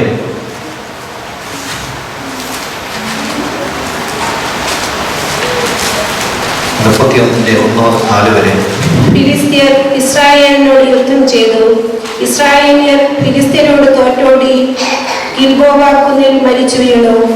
ഫിലിസ്ത്യർ സാമൂളിനെയും പുത്രന്മാരെയും അനുധാവനം ചെയ്ത് അവന്റെ പുത്രന്മാരായ ജോനാഥാനെയും അബിനാദാബിനെയും മൽക്കീഷുവായെയും വധിച്ചു. സാമൂളിനു ചുറ്റും ഉഗ്രമായ പോരാട്ടം നടന്നു. വില്ലാളികൾ അവന്റെ രക്ഷാനില ഭേദിച്ച് അവനെ മാരകമായി മുറിവേൽപ്പിച്ചു. സാമൂൾ തന്റെ ആയുധവാഹകനോട് പറഞ്ഞു, ഈ അപരിച്ഛേദകർ എന്നെ അപമാനിക്കുകയും കുത്തിക്കൊല്ലുകയും ചെയ്യാതിരിക്കേണ്ടതിനെ വാളുമുരി എന്നെ കൊല്ലുക. പക്ഷേ അവനത് ചെയ്തില്ല. അവൻ അത്യധികം ഭയപ്പെട്ടിരുന്നു. അതിനാൽ സാമൂൾ സ്വന്തം മൂന്നാമത്തെ കാര്യം, അവൻ ഭയപ്പെട്ടു. അവന്റെ ഹൃദയം കഠിനമായി അവൻ ഭയപ്പെട്ടു. മാംസമായ ഹൃദയമുള്ളവൻ, ഹൃദയത്തിൽ ചൈതന്യമുള്ളവൻ, ദൈവത്തിന്റെ കൃപയുള്ളവൻ ഭയപ്പെടുകയില്ല. അവന്റെ ഹൃദയത്തിൽ ഭയപ്പാടുണ്ടായിരുന്നില്ല. അതുകൊണ്ടാണ് ഫിലിസ്തീനെയും ഹിത്യനെയും ഒക്കെ യുദ്ധത്തിൽ തോൽപ്പിച്ച് വലിയൊരു സാമ്രാജ്യം കെട്ടിപ്പടുക്കുവാൻ യഹോവയായ ദൈവം അവനെ അനുഗ്രഹിച്ചത്. ദൈവത്തിൽ നടന്നു പോയപ്പോൾ, ദൈവമില്ല എന്ന് വിചാരിച്ചപ്പോൾ ദൈവം അവനിലേക്ക് ഭയത്തിന്റെ ആത്മാവിനെ കൊണ്ടുവന്നു. അവന്റെ ഹൃദയത്തിൽ ഭയത്തിന്റെ അലമുകൾ കൊണ്ടുവന്നു. ദൈവം അവന് ഭയത്തിന്റെ വലിയ ദിശ കൊടുക്കുകയാണ്. ഭയം നമ്മുടെ ജീവിതത്തിൽ ഉണ്ടാവാൻ പാടില്ല. ഒന്നിനെ ഭയപ്പെടാം. ക്രൈസ്തവന് ഭയപ്പെടേണ്ട ആവശ്യമില്ല. എന്തിനാ ഭയപ്പെടുന്നത്? ഒന്നിനും ഭയപ്പെടേണ്ട ആവശ്യതയില്ല. നമ്മിൽ കൃപ ധാരാളമായിട്ടുണ്ട്. ഓരോ ഉപദാശങ്ങളിലൂടെയും കൃപ നമ്മിലേക്ക് ധാരാളമായി കടന്നു വരുന്നുണ്ട്. പരിശുദ്ധ കുർബാന സ്വീകരിക്കുമ്പോൾ, കുമ്പസാരിക്കുമ്പോൾ, എല്ലാ ഉപദാശങ്ങളും അനുഷ്ഠിക്കുമ്പോൾ കൃപ നമ്മിലേക്ക് കടന്നു വരികയാണ്. അപ്പൊ കൃപ ഒത്തിരി ചോർന്നു പോവുക. ചോർന്നു പോകുമ്പോഴാണ് ദുരാത്മാവ് കടന്നു വരുന്നത്, ഭയത്തിന്റെ ആത്മാവ് കടന്നു വരുന്നത്. ഇപ്പൊ എല്ലാ ഉപദാശകൾക്കും വലിയ ആഘോഷവും പണത്തിന്റെ കൊഴുപ്പും മാത്രമേ ഉള്ളൂ. നിസ്സാര കാര്യങ്ങൾ അതിനെയൊക്കെ നിസ്സാരമാക്കിയിട്ട് ആത്മീയ കാര്യങ്ങളിലേക്ക് കടന്നു വരേണ്ട. ഒരു ആദ്യ കുർബാനയൊക്കെ നടക്കാൻ പോയ എന്തോ ആണ് വലിയ 5-6 വീഡിയോക്കാരൻ ഞങ്ങൾ ആദ്യ കുർബാനയിൽ പങ്കെടുക്കാൻ പോയി. അപ്പൊ അവിടെ ഈ കുർബാനയുടെ കാര്യങ്ങളൊന്നും ഇല്ല. അപ്പൊ അപ്പനെ അമ്മയൊന്നും കണ്ടില്ല. അമ്മയുണ്ട്, അപ്പനില്ല. അപ്പനോട് ചോദിച്ചപ്പോൾ പറഞ്ഞു, അപ്പൻ പൊറോട്ടയും ബീഫും റെഡിയാക്കാൻ പോയിരിക്കുക, വരുന്ന ആളുകൾ കൊടുക്കാൻ. കുഞ്ഞിന്റെ കൂടെ നിന്ന് പ്രാർത്ഥിച്ചുകൊണ്ട് കുഞ്ഞിനെ ഒരുക്കി ക്രമീകരിക്കാൻ വേണ്ടില്ല. വലിയ വീഡിയോ ക്രമീകരണങ്ങൾ, ഫോട്ടോ ക്രമീകരണങ്ങൾ, അതിനുശേഷമുള്ള ഫോട്ടോ സെഷൻസ് ഒക്കെയായിട്ട് ഇങ്ങനെ ആഘോഷമായിട്ട് ഒറ്റയ്ക്ക് നടത്തുന്നത്. കാരണം പെരുന്നാളിൻ്റെ ഇടയ്ക്കൊക്കെ പെരുന്നാളിനകത്ത് മുങ്ങിപ്പോകും. അതുകൊണ്ട് കുഞ്ഞിന് പ്രത്യേക അട്രാക്ഷൻ ലഭിക്കണം. കർത്താവിനല്ല, കുഞ്ഞിന് പ്രത്യേക അട്രാക്ഷൻ കിട്ടാൻ വേണ്ടിയിട്ട് വലിയ ആഘോഷങ്ങളാണ്. അതിനുശേഷം അകത്തളങ്ങളിൽ പലതരത്തിലുള്ള ഒന്തിയതരം മദ്യം വിളമ്പുക. ഈ കുഞ്ഞിന്റെ അനുഗ്രഹത്തിന് വേണ്ടി പ്രാർത്ഥിക്കാൻ വരുന്നവന്മാര് പുറയിരുന്ന് ഇതെല്ലാം കഴിച്ചിട്ട് വേണമെങ്കിൽ വാളം വെച്ചിട്ട് പോകും. അനുഗ്രഹമാണോ ഉണ്ടാവുന്നത്, അതോ കുഞ്ഞിന്റെ ജീവിതത്തിൽ അനുഗ്രഹം ഉണ്ടാവാൻ വേണ്ടി പ്രാർത്ഥിക്കാൻ വേണം? അതിനുവേണ്ടി ക്ഷണിക്കേണ്ടത്. അവര് വിഭവസമൃദ്ധമായി സദ്യ കുടിച്ചിട്ട് കഴിച്ചിട്ട് നല്ല പലരുടെയൊക്കെ കുത്തിയിട്ട് സ്ഥലം എടുത്തു പറയും, ഈ ചിക്കൻ ഇച്ചിരി മൂത്തതായിരുന്നു. അല്ലെങ്കിൽ കുഞ്ഞിനെ പോയിരുന്നു അഭിനന്ദിച്ചിട്ട് കുഞ്ഞിനെ വേണ്ടി പ്രാർത്ഥിക്കാം, അല്ലെങ്കിൽ കുഞ്ഞിനെ പ്രാർത്ഥിക്കുന്നു, എല്ലാ അനുഗ്രഹങ്ങളും നേരുന്നു എന്ന് പറയാനായിട്ട് ആരും പോകാറില്ല. ചിലപ്പോൾ സമ്മാനമൊക്കെ കൊടുക്കുമായിരിക്കും. കൊച്ചു വിചാരിക്കും ഇതൊക്കെയാണ് ഏറ്റവും വലിയ കാര്യം. പക്ഷെ ആ കുർബാനയിൽ ആ പ്രധാനപ്പെട്ട സമയത്ത് പരിശുദ്ധ കുർബാന സ്വീകരിക്കുന്ന അവസരത്തിൽ കർത്താവ് അവന്റെ അല്ലെങ്കിൽ അവളുടെ ഹൃദയത്തിലേക്ക് ആഴത്തിൽ കടന്നു വന്ന് അവളെ സ്പർശിക്കുന്ന നിമിഷമാണെന്ന് മനസ്സിലാക്കാനായിട്ടുള്ളതായ ഒരു ബോധ്യം കൊടുക്കാൻ സാധിക്കുന്നില്ല. കുഞ്ഞിന്റെ സ്വന്തം മുഴുവനായിരിക്കും. ടി വിയിൽ ഫേസ് വരുന്നതുകൊണ്ട് പിന്നെ വീഡിയോയിലേക്ക് നോക്കുക, ഫോട്ടോഗ്രാഫറിലേക്ക് നോക്കുക. ഫോട്ടോഗ്രാഫർ ഇടയ്ക്കിടയ്ക്ക് ഇങ്ങനെ കൈഞ്ഞടിച്ചുകൊണ്ടിരിക്കും. മോളെ മോളെ മോളെ മോളെ. കല്യാണത്തിന് എന്നാലും കാണാം, നമ്മൾ അച്ഛന്മാരെ ആണെങ്കിൽ ഇടിച്ചിട്ട് അച്ഛൻ കുർബാനയിൽ മോതിരടിക്കുന്ന സമയത്താണെങ്കിൽ അച്ഛനോട് നിൽക്കുന്ന പറയും, കൈ തട്ടും തരുന്നത് തട്ടിയിട്ട് മോതിരൊക്കെ അവർ കുറേ നോക്കി ഇട്ടാൽ മതി. അവർ പറയുന്ന സമയത്ത് അവർ ചരിച്ചിട്ടാലേ അവർക്ക് കൃത്യമായിട്ട് മോതിരമിടുന്നത്. നമ്മുടെ ഈ ശുശ്രൂഷകൾക്കും അതിന്റെ കൃപകൾക്കും ഒക്കെ പ്രാധാന്യം കുറഞ്ഞു വരും. ഈ ഫോട്ടോഗ്രാഫേഴ്സ് ഒക്കെ വന്ന് അതിന്റെ ആ ചൈതന്യം ചോർത്തിക്കളയാം. ചില നിയന്ത്രണങ്ങളൊക്കെ കൊണ്ടുവരേണ്ട സമയം കഴിഞ്ഞിരിക്കുകയാണ്. പറഞ്ഞു വന്ന എത്രയേ ഉള്ളൂ. ദൈവത്തിന്റെ കൃപ അവനിൽ നിന്ന് ചോർന്നു പോയി. അവൻ അഭിഷേകം നഷ്ടപ്പെട്ടവനായി തന്നെ തന്നെ വഴിക്കുകയാണ്. തന്റെ പടയാളികളോട് ചോദിക്കുകയാണ്. ഏറ്റവും വലിയ രാജാവ് പടയാളികളോട് എന്നെ ഒന്ന് കൊന്നു തരാണ്. എത്ര ഹീനമായ അവസ്ഥയാണ് അവന്റെ ജീവിതത്തിൽ ഉണ്ടാകുന്നത്. ദൈവത്തിൽ നടന്നപ്പോൾ അവൻ തന്റെ പടയാളികളോട് പറയുകയാണ്, നിങ്ങൾ എന്നെ ഒന്ന് കൊന്നുതാ, കാരണം എന്നെ നിങ്ങൾക്കൊന്ന് കൊന്നു തരാൻ സാധിക്കുമോ? ദൈവത്തിന്റെ കൃപ എന്നിൽ നിന്ന് ചോർന്നു പോയി. ഈ അപരിച്ഛേദർ, ഈ വിജാതിയർ എന്നെ കൊന്നു കളയുന്നത് എനിക്ക് അപമാനമാണ്. ഇവരെന്നെ കൊന്ന് അവിടെ വിജാതീയ ക്ഷേത്രങ്ങളിൽ എന്റെ തലമുണ്ട കെട്ടിത്തൂക്കും, എന്നെ അപമാനിക്കും, എന്നെ അപഹസിക്കും. ലോകത്തിന്റെ മുഴുവൻ മുൻപിൽ രാജാവായും പ്രഭുവായും വലിയ നന്മകളുള്ളവനായും പ്രകീർത്തിക്കപ്പെട്ട ഞാൻ, ധാരാളം സ്ഥാനങ്ങൾ കെട്ടിപ്പിടിച്ചവൻ ഞാൻ നിസ്സാരനായിട്ട് നിൽക്കുകയാണ്. ഈ മനുഷ്യന്റെ മുൻപിൽ കെഞ്ചി നിൽക്കുകയാണ്. ദൈവത്തിന്റെ കൃപ നഷ്ടപ്പെട്ട് കഴിയുമ്പോൾ, ദൈവത്തിന്റെ അഭിഷേകം നഷ്ടപ്പെട്ട് കഴിയുമ്പോൾ നമ്മുടെ ജീവിതത്തിൽ ഉണ്ടാകുന്നതാണ്. സാവൂള് നിസ്സാരണക്കാരനായി നിൽക്കുകയാണ്. സാവൂള് നടന്ന വഴിയെ നമ്മൾ നടന്നാൽ നമ്മുടെ ജീവിതത്തിൽ എന്താ ഉണ്ടാവുന്നത്? സാവൂളിന്റെ വഴിയെ അല്ല നടക്കേണ്ടത്. ദൈവം നമുക്കെല്ലാവർക്കും രാജകീയ പുരോഹിതഗണമായ ഒരു അഭിഷേകം നൽകിയിട്ടുണ്ട്. ദൈവം നമുക്കെല്ലാവർക്കും പരിശുദ്ധാത്മാവിന്റെ അഭിഷേകം നൽകിയിട്ടുണ്ട്. ദൈവം നമുക്കെല്ലാവർക്കും തരളിതമായ ഒരു ഹൃദയം നൽകിയിട്ടുണ്ട്, പുതിയ ഹൃദയം നൽകിയിട്ടുണ്ട്. ദാവീദിന്റെ ജീവിതത്തിൽ രാജത്വം അവനിൽ നിന്ന് തള്ളിക്കളഞ്ഞു. ദാവീദിന്റെ ജീവിതത്തിൽ ആത്മാവാൻ നഷ്ടമായി. ഫിലിസ്തീനുമായ യുദ്ധത്തിൽ വെറും ബലഹീനനായി നിസാരക്കാരനായി ഇസ്രായേലിന്റെ രാജാവ്, എല്ലാ രാജ്യത്വമുള്ളവൻ, കിരീടവും ചെങ്കോലുമുള്ളവൻ, ഏറ്റവും പ്രധാന സ്ഥാനങ്ങൾ അലങ്കരിച്ചിരുന്നവൻ, എല്ലാവരും ആദരിച്ചിരുന്നവൻ, വനത്തിന്റെ വനാന്തരങ്ങളിൽ തന്റെ നിസാരന്മാരായ പടയാളികളോട് പറയുകയാണ്, എന്നെ ഒന്ന് കൊന്നു തരാമോ എന്ന്. അത്രയും ബലഹീനമായ ഹീനമായ അവസ്ഥയിലേക്ക് ദൈവത്തിൽ നിന്ന് അകന്നപ്പോൾ, ദൈവം എനിക്ക് വേണ്ട എന്ന് അവൻ ചിന്തിച്ചപ്പോൾ, ദൈവം കൊടുത്ത അനുഗ്രഹങ്ങൾക്ക് പ്രതിപകരമായി ദൈവത്തെ സ്തുതിക്കാതിരുന്നപ്പോൾ ദൈവത്തിന്റെ കൃപ അവനിൽ നിന്ന് ചോർന്നു പോവുകയാണ്. ദൈവത്തിന്റെ കൽപ്പന ലംഘിച്ചപ്പോൾ. ഇനി നമുക്ക് ചോദിക്കാം, എന്തുകൊണ്ടാണ് ദാവീദിന്റെ ജീവിതത്തിൽ നിന്ന് ഈ കൃപയൊക്കെ നഷ്ടപ്പെട്ടതെന്ന്. 1 സാമുവേൽ 15-ാമത്തെ അധ്യായമായ 1 സാമുവേൽ 15. സൗലോട് പറഞ്ഞു, തന്റെ ജനമായ ഇസ്രായേലിന്റെ രാജാവായി നിന്നെ അഭിഷേകം ചെയ്യാൻ കർത്താവ് എന്നെ അയച്ചിരിക്കുന്നു. അതിനാൽ കർത്താവിന്റെ വചനം കേട്ടുകൊള്ളുക. സൈന്യങ്ങളുടെ കർത്താവ് അവിടെ ചെയ്യുന്നു, ഇസ്രായേലിയർ ഈജിപ്തിൽ നിന്ന് പോരുമ്പോൾ വഴിയിൽ വെച്ച് അവരെ എതിർത്തതിന് ഞാൻ അമലേഖരെ ശിക്ഷിക്കും. ആകയാൽ നീ പോയി അമലേഖരെ എല്ലാം വധിക്കുകയും അവർക്കുള്ളതെല്ലാം നശിപ്പിക്കുകയും ചെയ്യുക. ആരും അവശേഷിക്കാത്ത വിധം സ്ത്രീ പുരുഷന്മാരെയും കുട്ടികളെയും ശിശുക്കളെയും ആടുമാടുകൾ, ഒട്ടകങ്ങൾ, കഴുതകൾ എന്നിവയെയും കൊന്നുകളയുക. സാവൂൾ ജനത്തെ വിളിച്ചുകൂട്ടി തെലായിമയിൽ വെച്ച് അവരെ എണ്ണിത്തിട്ടപ്പെടുത്തി. 2 ലക്ഷം കാലാൾപ്പടയും യൂദാ ഗോത്രക്കാരായ 10,000 പേർ ഉണ്ടായിരുന്നു. അനന്തരം സാവൂൾ അമലേഖരുടെ നഗരത്തിൽ ചെന്ന് ഒരു താഴ്വരയിൽ പതിയിരുന്നു. കേന്യരോട് അവൻ പറഞ്ഞു, ഞാൻ നിങ്ങളെ അമലേഖ്യരോടൊപ്പം നശിപ്പിക്കാതിരിക്കേണ്ടതിന് അവരുടെ ഇടയിൽ നിന്നും മാറിക്കൊള്ളുവിൻ. ഇസ്രായേൽ ഈജിപ്തിൽ നിന്ന് പോരുമ്പോൾ നിങ്ങൾ അവരോട് കാരുണ്യം കാണിച്ചല്ലോ. അങ്ങനെ കേന്യർ അമലേഖരുടെ ഇടയിൽ നിന്ന് മാറി താമസിച്ചു. സാവൂൾ ഹവില മുതൽ ഈജിപ്തിന് കിഴക്ക് ഷൂർ വരെയുള്ള അമലേഖ്യരെയെല്ലാം സംഹരിച്ചു. അമലേഖ്യരുടെ രാജാവായ അഗാഗിനെ അവൻ ജീവനോടെ പിടിച്ചു. ജനത്തെ അപ്പാടെ വാഴിടയാക്കി. എന്നാൽ സാവൂളും ജനവും അഗാഗിനെയും ആടുമാടുകൾ, തടിച്ച മൃഗങ്ങൾ, കുഞ്ഞാടുകൾ എന്നിവയിൽ ഏറ്റവും നല്ലവയെയും ഉത്തമമായ ഒക്കെയും നശിപ്പിക്കാതെ സൂക്ഷിച്ചു. നിന്ദ്യവും നിസ്സാരവുമായവയെ അവർ നശിപ്പിച്ചു. കർത്താവ് സൗലോട് അരുളി ചെയ്തു, സാവൂളിനെ രാജാവാക്കിയതിൽ ഞാൻ ഖേദിക്കുന്നു.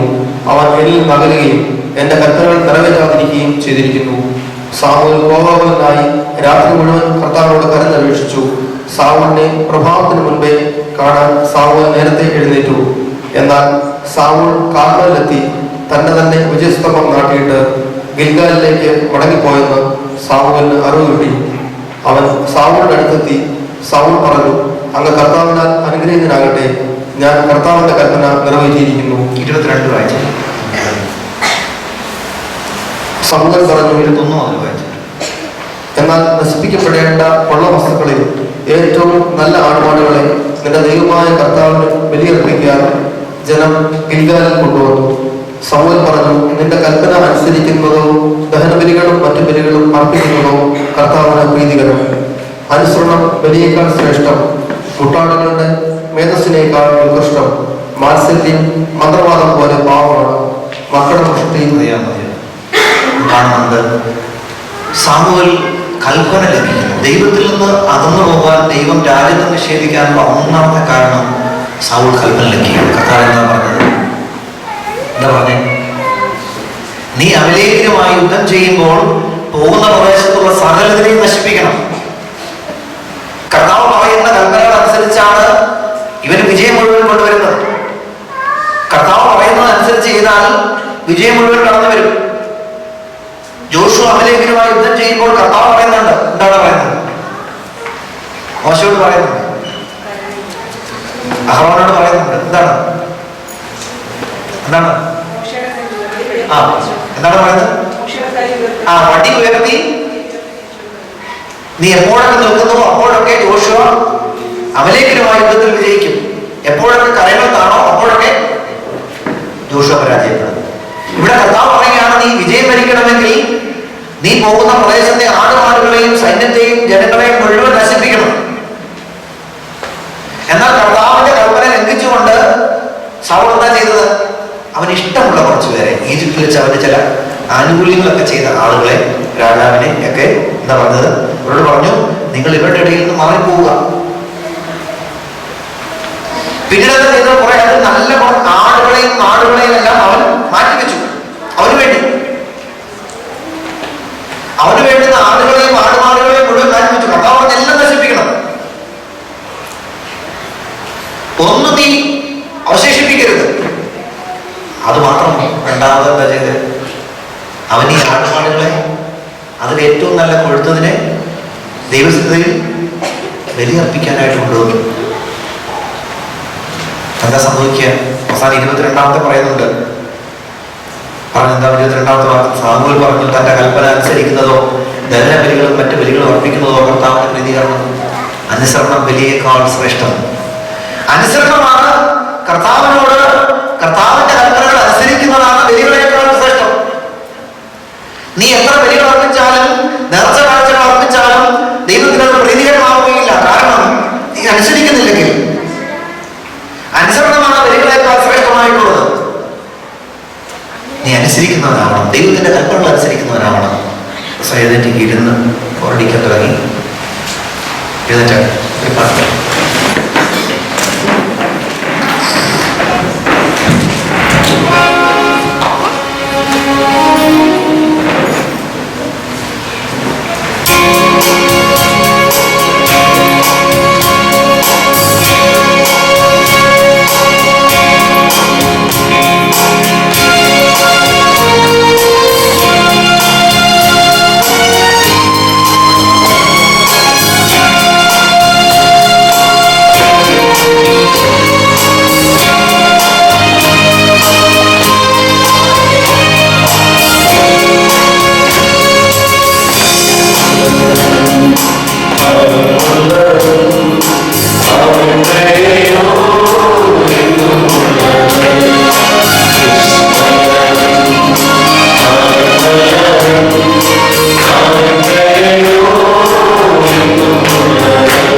സാവൂൾ ദൈവസന്നിധിയിൽ നിന്ന് അവന്റെ അനുഗ്രഹങ്ങൾ നഷ്ടമായതിനെ കുറിച്ചാണ് നാം ചിന്തിച്ചുകൊണ്ടിരുന്നത്. ഒന്നാമതായിട്ട് 15-ാമത്തെ അധ്യായത്തിൽ സാവൂൾ ദൈവത്തിന്റെ കൽപ്പന ലംഘിക്കുന്നതിൽ നാം കാണുന്നുണ്ട്. ദൈവം പറഞ്ഞത് അനുസരിക്കാതെ അവൻ പ്രവർത്തിക്കുകയാണ്. അനുസരണം ബലിയേക്കാൾ ശ്രേഷ്ഠം.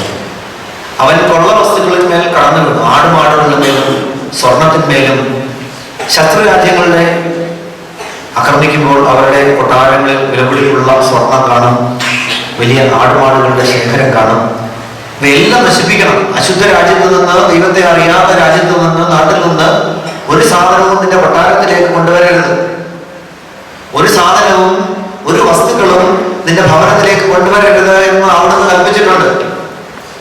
എല്ലാത്തിനെയും നശിപ്പിക്കണമെന്ന് അവിടുന്ന് കൽപ്പിച്ചിട്ടുണ്ട്. എന്നാൽ അവൻ തന്റെ ഇഷ്ടപ്രകാരം സ്വാർത്ഥത, അവന് പരിചയമുള്ള, അവന് ഇഷ്ടമുള്ള ചില രാജാക്കന്മാരെ, അവനുമായി ചൂതുകളിൽ ഏർപ്പെടുന്ന, അവനുമായി വിനോദങ്ങളിൽ ഏർപ്പെടുന്ന, അവനുമായി വ്യാപാര ബന്ധത്തിൽ ഏർപ്പെടുന്ന, ദൈവത്തെ അറിയാത്ത ജനവുമായിട്ടുള്ളതായ ചിന്തയിൽ അവൻ ചില രാജാക്കന്മാരെ വിട്ടു.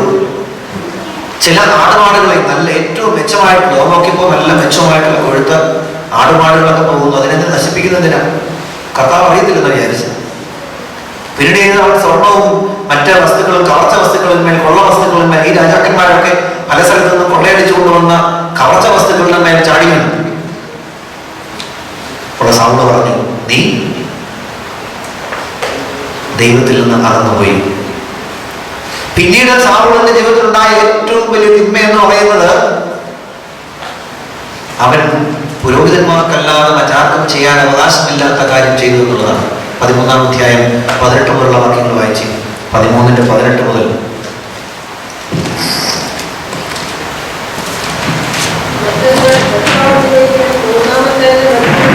13-1 സാമുവേൽ 13-8 മുതൽ.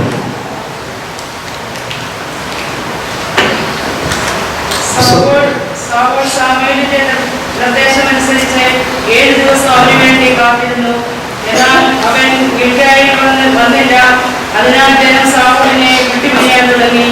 സാവൂൾ പറഞ്ഞു, ദഹനബലിയും സമാധാന ബലിക്കുമുള്ള വസ്തുക്കൾ എന്റെ അടുത്ത് കൊണ്ടുവരുകയും. എന്നിട്ട് അവൻ തന്നെ ദഹനബലി അർപ്പിച്ചു. ദഹനബലി അർപ്പിച്ചു കഴിഞ്ഞപ്പോൾ സാമുവേൽ വന്നെത്തി. അവനെ അഭിവാദനം ചെയ്തു സ്വീകരിക്കാൻ സാവൂൾ പുറത്തേക്ക് ചെന്നു. നീ എന്താണ് ചെയ്തത്? സാമുവേൽ ചോദിച്ചു.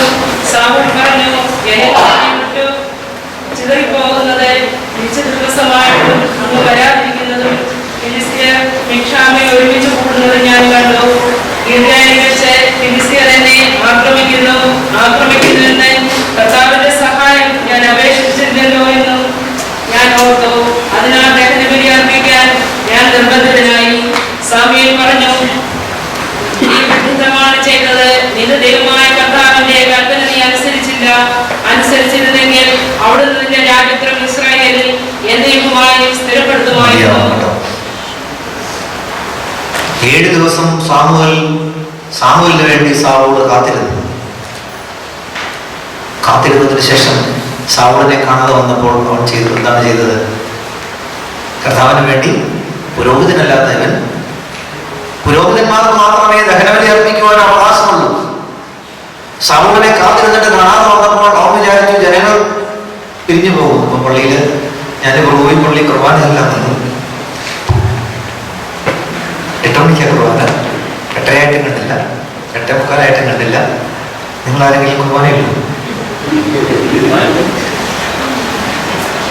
പുരോഹിതന് മാത്രം അവകാശപ്പെട്ട ദഹനബലി അർപ്പിക്കുവാൻ സാവൂൾ ധൈര്യം ഇവിടുന്ന് കിട്ടി. നമ്മുടെ പല പാർട്ടിയിലും അങ്ങനെ കുർബാനയൊക്കെ ചൊല്ലപ്പെടാൻ ഞാൻ വലിയ സെക്രട്ടറിയാണ്, സെൻട്രൽ സെക്രട്ടറിയാണ്, സെക്രട്ടറി പ്രസിഡന്റാണ്. അതുകൊണ്ട് കുർബാനയൊക്കെ കുഴപ്പമൊക്കെ തോന്നുന്നു. സെക്രട്ടറിയൊക്കെ അവിടെ ഇരിക്കത്തേ ഉള്ളൂ. പക്ഷെ ദഹനബലി അർപ്പിച്ചാൽ പണി പാടും. സാവൂൾ ചോദിച്ചു, നീ എന്താണ് ചെയ്തത്? നീ എന്ത് വിഡ്ഢിത്തരമാണ് കാണിച്ചത്? ദൈവസന്നിധിയിൽ വിചാരിച്ചു ഫിലിസ്തീൻ യുദ്ധം ചെയ്യാൻ വേണ്ടി ഇങ്ങനെ കൂടുന്നു. എപ്പോഴും പോകുമ്പോൾ കർത്താവിനെ പ്രാർത്ഥിച്ചിട്ട് ബലിയർപ്പിച്ചിട്ടാണ് പോകുന്നത്. 7 ദിവസം നോക്കിയിരുന്നു, സാമൂല് വന്നില്ല. ഈ സാമൂലിന്റെ പണി എന്ന് പറഞ്ഞാൽ എപ്പോഴും താമസിച്ചേ വരത്തുള്ളൂ. നമ്മുടെ അച്ഛന്മാരോടാണ് എപ്പോഴും താമസിക്കാറുണ്ട്. താമസിച്ച് വരുമ്പോ ബലിയർപ്പിക്കാനായിട്ട് ബലിയർപ്പിച്ചതിന് ശേഷം യുദ്ധത്തിന് പോകാൻ വേണ്ടിയിട്ടാണ് ഉല്ലേഖനമായിട്ട് ബലിയർപ്പിച്ചിട്ടേ പോകാൻ പാടുള്ളൂ. അതുകൊണ്ട് സമൂഹം കാണാൻ വന്നപ്പോൾ അവൻ ബലിയർപ്പിച്ചു. പറയുന്നുണ്ട് അവസാനം എന്താണ്? ഇസ്രായേലിന്റെ രാജ്യത്വം എന്നേക്കുമായി അവിടുന്ന് സ്ഥിരപ്പെടുത്തിയിരുന്നു, എന്നാൽ രാജ്യത്വം അവൻ എടുത്തു മാറ്റുകയാണ്. സാവൂൾ തിരസ്കൃതനാവുകയാണ് ദൈവത്തിന്റെ ദൃഷ്ടിയിൽ നിന്ന്. ദൈവസന്നിധിയിൽ അർപ്പിക്കേണ്ടതായ ചെയ്യേണ്ടതായ കാര്യങ്ങളല്ലാതെ അവന്റെ രഹസ്യം എന്താണെന്ന് അറിയാമോ? ഈ ദൈവം അനുഗ്രഹിച്ചു, അപ്പോൾ അവൻ വിചാരിച്ചു ഇനി ദൈവം ഇല്ലെങ്കിലും കുഴപ്പമൊന്നുമില്ല, എനിക്ക് തന്നെ കാര്യങ്ങൾ ചെയ്യാം, എനിക്ക് തന്നെ കാര്യങ്ങൾ മുൻപോട്ട് കൊണ്ടുപോകാമെന്നുള്ള ദൈവിക കാര്യങ്ങളെ നിസ്സാരമാക്കി കരുതി. നമ്മൾ ഒരിക്കലും ദൈവിക കാര്യങ്ങളെ നിസ്സാരമാക്കി കരുതരുത്. ദൈവിക കാര്യങ്ങളെ നിസ്സാരമാക്കിയാൽ നമ്മുടെ ജീവിതത്തിൽ അനർത്ഥങ്ങൾ കടന്നു വരും. ദേവാലയത്തോടും ദൈവിക കാര്യങ്ങളോടും പുരോഹിതരോടും പട്ടക്കാരോടും ദൈവിക ശുശ്രൂഷ ചെയ്യുന്ന സാധനങ്ങളോടുമുള്ളതായ ബഹുമാനവും ആദരവും ഉണ്ടാവണം. അതില്ല എങ്കിൽ ദൈവം നമ്മുടെ ജീവിതത്തിൽ അനർത്ഥങ്ങൾ കൊണ്ടുവരും, തിരസ്കൃതരാവും ദൈവസന്നിധിയിൽ നിന്ന്. അശുദ്ധമായ മനസ്സോടും അശുദ്ധമായ ചിന്തകളോടും അശുദ്ധമായ ചിന്താരീതികളോടും കൂടി ഉദാസുകളിലും കുർബാനകളിലും പങ്കെടുക്കാൻ പാടില്ല. പൗലോസ് പറയുന്നുണ്ട്, നിങ്ങളിൽ പലരും രോഗികളായതിന് കാരണം ഇതാണ്, നിങ്ങളിൽ പലരും മരിച്ചുപോയതിന് കാരണമാണ് എന്താണ്? അയോഗ്യതയോടുകൂടി ഈ ബലിയിൽ പങ്കെടുക്കുകയും ഒപ്പം ഭക്ഷിക്കുകയും ചെയ്തുകൊണ്ടാണ്. ഭക്ഷിക്കാനുള്ളവൻ വീട്ടിൽ ഭക്ഷിച്ചു കൊള്ളട്ടെ. ഇവിടെ എന്താണ്? കർത്താവിന്റെ ശരീരത്തെയും രക്തത്തെയും വിവേചിച്ചറിയാതെ നീ കടന്നു വരരുത്. ബലിയിൽ പങ്കെടുക്കുമ്പോൾ കർത്താവിന്റെ ശരീരത്തെയും രക്തത്തെയും നീ വിവേചിച്ചറിയണം. ഇത് ശരീരമാണെന്നും ഇത് രക്തമാണെന്നുള്ളതായ ബോധ്യം ഉണ്ടാവണം. ഈ ബോധ്യത്തോടു കൂടി വേണം കടന്നു വരാൻ. പുരോഹിതന്മാർ പറയുകയാണ് പ്രാർത്ഥനയിൽ, എന്താണ്? കർത്താവിന്റെ ശരീരവും രക്തവുമാകുന്ന തീക്കട്ട കടങ്ങളുടെ പരിഹാരത്തിനും പാപങ്ങളുടെ മോചനത്തിനുമായി സത്യവിശ്വാസികൾ നൽകുന്നു. എന്റെ കടങ്ങളുടെ പരിഹാരത്തിനും പാപങ്ങളുടെ മോചനത്തിനുമായി കർത്താവ് കരഞ്ഞിറങ്ങിയ കർത്താവിന്റെ ശരീരവും രക്തവുമാണ് ഞാൻ അനുഭവിക്കുന്നത്. ഇനി അനുഭവിക്കുമ്പോൾ എന്നിൽ അലിഞ്ഞു വരുമ്പോൾ എന്റെ ശരീരവും മനസ്സും ജീവിതവും കുടുംബ സാഹചര്യങ്ങൾ മുഴുവൻ കർത്താവിന്റെ ശരീരത്തോടെ യോജിക്കുകയാണെന്നുള്ള ബോധ്യം ഉണ്ടാവണം. ഭാര്യ കുർബാന സ്വീകരിക്കുമ്പോൾ ഈ ചിന്തയുണ്ടാവണം, എന്റെ വിശുദ്ധീകരണം, അതുവഴി എന്റെ ഭർത്താവിന്റെ വിശുദ്ധീകരണം, എന്റെ മക്കളുടെ വിശുദ്ധീകരണം, എന്റെ കുടുംബത്തിന്റെ വിശുദ്ധീകരണം ഈ കുർബാന സ്വീകരണം വഴി ഉണ്ടാകണമേ കർത്താവേന്ന്. ഈ ചിന്തയോടും പ്രാർത്ഥനയോടും കൂടി വേണം സ്വീകരിക്കുവാൻ. ഭർത്താവ് സ്വീകരിക്കുമ്പോൾ ഭർത്താവിന്റെ മനസ്സിലുണ്ടാവേണ്ട ചിന്താഗതി ഇതാണ്: കർത്താവ് ഈ ശരീരവും രക്തവും ഞാൻ അനുഭവിക്കുമ്പോൾ ഞാൻ വിശുദ്ധീകരിക്കപ്പെടുന്നു. എൻ്റെ ഭാര്യ വിശുദ്ധീകരിക്കപ്പെടണം, എൻ്റെ കുഞ്ഞുങ്ങൾ വിശുദ്ധീകരിക്കപ്പെടണം, എൻ്റെ മാതാപിതാക്കൾ വിശുദ്ധീകരിക്കപ്പെടണം, എൻ്റെ കുടുംബ സാഹചര്യങ്ങൾ വിശുദ്ധീകരിക്കപ്പെടണം, എൻ്റെ ജോലി മേഖലകൾ വിശുദ്ധീകരിക്കപ്പെടണം, എൻ്റെ സാമ്പത്തിക മേഖലകൾ വിശുദ്ധീകരിക്കപ്പെടണം, അനുഗ്രഹിക്കപ്പെടണം. ഈ ചിന്തയോടും മനോഭാവത്തോടും കൂടി വേണം കർത്താവിന്റെ ശരീരത്തെ ഭക്ഷിക്കുകയും അനുഭവിക്കുകയും അത് വിവേചിച്ചറിഞ്ഞുകൊണ്ട് വേണം എൻ്റെ ജീവിതത്തെ മുൻപോട്ട് കൊണ്ടുപോവുകയും ചെയ്യാൻ. സാവൂളിന്റെ ജീവിതത്തിൽ പരാജയത്തിന്റെ കാരണം ഇതാണ്. ഇതവൻ വിവേചിച്ചറിഞ്ഞില്ല. അവൻ ദൈവിക കാര്യങ്ങളെ നിസ്സാരമാക്കി കരുതി. ദൈവിക കാര്യങ്ങളെ ഒരിക്കലും നിസ്സാരമാക്കരുത്. ചില അധികാരങ്ങൾക്കും സ്ഥാനങ്ങൾക്കും വടംവലികൾക്കും വേണ്ടി ദൈവിക കാര്യങ്ങളെയും ദേവാലയത്തെയും മലങ്കര ശുശ്രൂഷകളെയും നമ്മുടെ ആരാധനകളെയും നമ്മുടെ കൂട്ടായ്മകളെയും വിനിയോഗിക്കുമ്പോൾ നിന്നിൽ നിന്ന് ദൈവിക കൃപ ചോർന്നു പോകുന്നു എന്നാണ് അതിന്റെ അർത്ഥം. ദൈവിക കൃപ നിന്നിൽ നിന്ന് ചോർന്നു പോകുന്നു എന്നാണ് അതിന്റെ അർത്ഥം. മീറ്റിംഗുകൾ മാത്രം കൂടി ഈറ്റിംഗ് മാത്രം നടത്തി അധികാരസ്ഥാനം പങ്കിടുന്നതിലല്ല. മീറ്റിംഗ് ആൻഡ് ഈറ്റിംഗ് എന്നാണ് പറയുന്നത്, അല്ലേ? There will be an eating for every meeting. അല്ലേ? ഇപ്പോഴും ഉണ്ട്, ഇടയ്ക്കുണ്ടായിരുന്ന കഴിഞ്ഞതിന് ശേഷമുണ്ട്. That is okay. ബട്ട് നമ്മൾ വിവേചിച്ചറിയണം എന്താണ് ദൈവിക കാര്യങ്ങളെ വിവേചിച്ചറിയണം. കൃപ ചോർന്നു പോകരുത്. സാവൂളിൽ കൃപ ചോർന്നു പോയപ്പോൾ ദൈവിക കാര്യങ്ങളെ അവൻ നിസ്സാരമാക്കി കരുതി. കുഞ്ഞുങ്ങളെയൊക്കെ പഠിപ്പിക്കണം. സ്തുതി പറയാൻ പഠിപ്പിച്ചാൽ മാത്രം പോരാ. കുർബാനയെ വണങ്ങാൻ, കൂദാശകളെ ആദരിക്കാൻ, പ്രാർത്ഥനയെ അംഗീകരിക്കാൻ, പ്രാർത്ഥിക്കാൻ, ഒരുമിച്ചിരുന്ന് പ്രാർത്ഥിക്കാൻ, ഒരുമിച്ചിരുന്ന് ഭക്ഷണം കഴിക്കാൻ, അതുവഴി കൂട്ടായ്മയുടെ അനുഭവത്തിലേക്ക് കടന്നു വരുവാൻ, ഇതാണ് നമ്മുടെ ജീവിതത്തിൽ ഉണ്ടാവേണ്ടത്. ലൂക്കോസ് 21:24 പറയുന്നുണ്ട്, സുഖലോലുപത, അത്യാസക്തി, ജീവിത വ്യഗ്രത എന്നിവയാൽ നിങ്ങളുടെ ജീവിതം, നിങ്ങളുടെ മനസ്സ് ദുർബലമാവുകയും ആ ദിവസം ഒരു കെണി പോലെ നിങ്ങളുടെ ജീവിതത്തിലേക്ക് കടന്നു വരികയും ചെയ്യും. സുഖലോലുപത, മദ്യാസക്തി, ജീവിത വ്യഗ്രത ഇവയാൽ നിങ്ങളുടെ മനസ്സ് കലുഷിതമാവും. അങ്ങനെ ഉണ്ടെങ്കിൽ സുഖലോലുപതയും മദ്യാസക്തിയിലും മറ്റ് ജീവിത വ്യതകളിലും നിങ്ങൾ ആയിരിക്കുമ്പോൾ ചിന്തിക്കുക, ദൈവകാര്യങ്ങൾ നിസ്സാരമാക്കിയാൽ, കുഞ്ഞുങ്ങളെ സൺഡേ സ്കൂൾ പഠിപ്പിക്കാൻ വിട്ടില്ലെങ്കിൽ, കുഞ്ഞുങ്ങളെ ആത്മീയ കാര്യങ്ങൾക്ക് വേണ്ടി ഒരുക്കിയില്ലെങ്കിൽ, മത്സരിച്ചിരുന്നാൽ, അവിടെ എൻ്റെ എതിരാളിയാണ് സെക്രട്ടറി അതുകൊണ്ട് ഞാൻ പോകത്തില്ല എന്ന് പറഞ്ഞിരുന്നാൽ, കുഞ്ഞുങ്ങളെ വിടുന്നില്ല എങ്കിൽ, എൻ്റെ എതിരാളിയാണ് പ്രസിഡന്റ് എന്ന് പറഞ്ഞ് കുഞ്ഞുങ്ങളെ വിടുന്നില്ല എങ്കിൽ, ഭാര്യയെ വിടുന്നില്ല എങ്കിൽ എന്താണ് ഉണ്ടാവുക? ആ ദിവസം ഒരു കണി പോലെ നിങ്ങളുടെ ജീവിതത്തിൽ കടന്നു വരും. ഒരു വലിയ കെണിയായി നിങ്ങളുടെ ജീവിതത്തിൽ അത് കടന്നു വരുമെന്നുള്ളതിന് തീർച്ചയാണ്. 2 വർഷമില്ല. ദൈവിക കാര്യങ്ങളെ നിസ്സാരമാക്കി കരുതരുത്. കുഞ്ഞുങ്ങളിൽ നിന്ന് കൃപ ചോർത്തിക്കളയരുത്. കുദാശത്തിലൂടെ ലഭിച്ച കൃപയെ ചോർത്തിക്കളയരുത്, അടർത്തിക്കളയരുത്. ജോബിന്റെ പുസ്തകം 8, 11, 13 വായിച്ച്. ജോബിന്റെ പുസ്തകം ദൈവഭക്തി ഇല്ലാത്തവന്റെ അവസ്ഥയെക്കുറിച്ചാണ് പറയുന്നത്. അത് ചതുപ്പ് നിലത്ത് വീണ വളരുന്ന ഞാങ്ങണ പോലെയാണ്. വെട്ടിക്കളയാതെ തന്നെ അത് കരിഞ്ഞു പോകും. ചെറുപ്പ് നിലത്തല്ലാതെ ഞാങ്ങണ വളരുമോ? നനവ് കൂടാതെ കോട്ടപ്പോലെ വളരുമോ? തഴച്ചു വളരുമെങ്കിലും വെട്ടിയെടുക്കാതെ തന്നെ അവ മറ്റു ചെടികളേക്കാൾ വേഗത്തിൽ ഉണങ്ങിപ്പോകും. ദൈവഭക്തി ഇല്ലാത്തവന്റെ അവസ്ഥയാണ്. ഒരുപക്ഷെ നമ്മൾ തഴച്ചു വളർന്നേക്കാം, നമ്മുടെ കുഞ്ഞുങ്ങൾ തഴച്ചു വളർന്നേക്കാം, അവർക്ക് ബുദ്ധിമുട്ടാവാം, പഠനത്തിൽ മികച്ചവരായിരിക്കാം, പഠനത്തിൽ മുൻപന്തിയിലായിരിക്കാം. നീ ട്യൂഷനും എൻട്രൻസിനും പ്രാധാന്യം കൊടുത്ത് ഈ കുഞ്ഞിനെ വളർത്തിക്കൊണ്ട് വന്നാൽ ദൈവഭക്തി ഇല്ലെങ്കിൽ, ദൈവ കൃപയില്ലെങ്കിൽ എന്താ സംഭവിക്കുക? രണ്ടാമത്തെ അവസ്ഥ ഞങ്ങളുടെ പെട്ടെന്ന് വളരും, വെള്ളമുണ്ട് ചതുപ്പില്. എന്നാൽ സംഭവിച്ച വായിച്ച് ബാക്കി രണ്ടാമത്തെ, ദൈവത്തെ മറക്കുന്നവരുടെ പാതയും അങ്ങനെ തന്നെ. ദൈവത്തെ മറക്കുന്നവരുടെ രണ്ടാമത്തെ വർഷം ചതുപ്പ് നിലത്ത് ഞാങ്ങണ ചെറുപ്പ് നിലത്തല്ലാതെ ഞാങ്ങണ വളരുമോ? നനവ് കൂടാതെ കോട്ടപ്പോലെ വളരുമോ? തഴച്ചു വളരുമെങ്കിലും വെട്ടിയെടുക്കാതെ തന്നെ അവ മറ്റു ചെടികളേക്കാൾ വേഗത്തിൽ ഉണങ്ങിപ്പോകും. വെട്ടിയെടുക്കാതെ തന്നെ മറ്റു ചെടികളെക്കാൾ വേഗത്തിൽ ഉണങ്ങിപ്പോകും. ഞാങ്ങണ ഉണങ്ങിപ്പോകും. കാരണം ചതുപ്പ് നിലത്തെ ആ വെള്ളം അവിടെ കിടക്കുന്നതുകൊണ്ട് വെള്ളം പിടിച്ചെടുത്ത് അത് നിലനിൽക്കുന്നത് മാത്രമേ ഉള്ളൂ. മഷിത്തണ്ട് കണ്ടിട്ടുണ്ടല്ലേ? ഈ മഷിത്തണ്ട് ഒരു കുപ്പിയിലെ വെള്ളത്തിൽ ഇട്ട് കഴിഞ്ഞാൽ അത് എത്ര ദിവസം വേണമെങ്കിലും നിൽക്കും. ഈ കുപ്പിയിലെ വെള്ളം മാറാതിരുന്നാലോ വെള്ളം വറ്റിപ്പോയാലോ വെട്ടിയെടുക്കാതെ തന്നെ വേരോടുകൂടി ഇത് ഉണങ്ങിപ്പോകും. അതുപോലെയാണ് ഞാങ്ങണ. ദൈവഭക്തി ഇല്ലാത്തവന്റെ അവസ്ഥയും ഇത് തന്നെയാണ്. ഒരുപക്ഷെ നമ്മുടെ കുഞ്ഞുങ്ങൾക്ക് സമൃദ്ധമായി ഭക്ഷണം കൊടുത്താൽ, നല്ല ട്യൂഷൻ കൊടുത്താൽ, നല്ല സ്കൂളിൽ കൊടുത്താൽ മിടുക്കനായി എന്ന് പറഞ്ഞേക്കാം. പക്ഷെ പെട്ടെന്ന് വാടിപ്പോകും. ജീവിതത്തിൽ ചെറിയ ഒരു ഷോക്കേറ്റാൽ, ജീവിതത്തിൽ ചെറിയൊരു പ്രതിസന്ധി ഉണ്ടായാൽ ദൈവഭക്തി ഇല്ലാതെ വളർന്നത്. ശൗലിന്റെ ജീവിതത്തിൽ അവൻ തകർന്നുപോയി. ദൈവിക കാര്യങ്ങൾ നിസ്സാരമാക്കിയപ്പോൾ, ദൈവഭക്തി നിസ്സാരമാക്കിയപ്പോൾ തകർന്നുപോയി, തളർന്നുപോയി. നമ്മുടെ കുഞ്ഞുങ്ങളൊന്നും തകർന്നു പോകാൻ ഇടവരരുത്. നമുക്കറിയാം, നമ്മുടെ നാട്ടുപുറങ്ങളിൽ അമ്മമാരെയൊക്കെ ഇപ്പോഴല്ല, നേരത്തെ എടുത്തെറിഞ്ഞാൽ 4 കാലം വീഴും.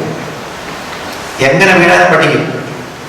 നമ്മുടെ കുഞ്ഞുങ്ങളോ നിസ്സാര കാര്യം മതി ചിണുങ്ങാൻ തുടങ്ങും. ഒരു മുട്ടായി കിട്ടിയില്ലെങ്കിൽ, പറയുന്ന ഷൂസ് വാങ്ങിച്ചു കൊടുത്തില്ലെങ്കിൽ, പറയുന്ന കാർ വാങ്ങിച്ചു കൊടുത്തില്ല എങ്കിൽ, പറയുന്ന സാധനം വാങ്ങിച്ചു കൊടുത്തില്ല എങ്കിൽ പെട്ടെന്ന് തളർന്നു പോകും. ഏതെങ്കിലും ഒരു കാര്യത്തിന് നോ പറഞ്ഞാൽ പിന്നീട് ആത്മഹത്യയോ മറ്റു കാര്യങ്ങളോ ഒക്കെ ആയിരിക്കും അവരുടെ ജീവിതത്തിൽ ഉണ്ടാവുന്നത്. ദൈവഭക്തി ചോർന്നു പോകരുത് കുഞ്ഞുങ്ങളിൽ നിന്ന്. ദൈവികത ചോർന്നു പോകരുത് കുഞ്ഞുങ്ങളിൽ നിന്ന്.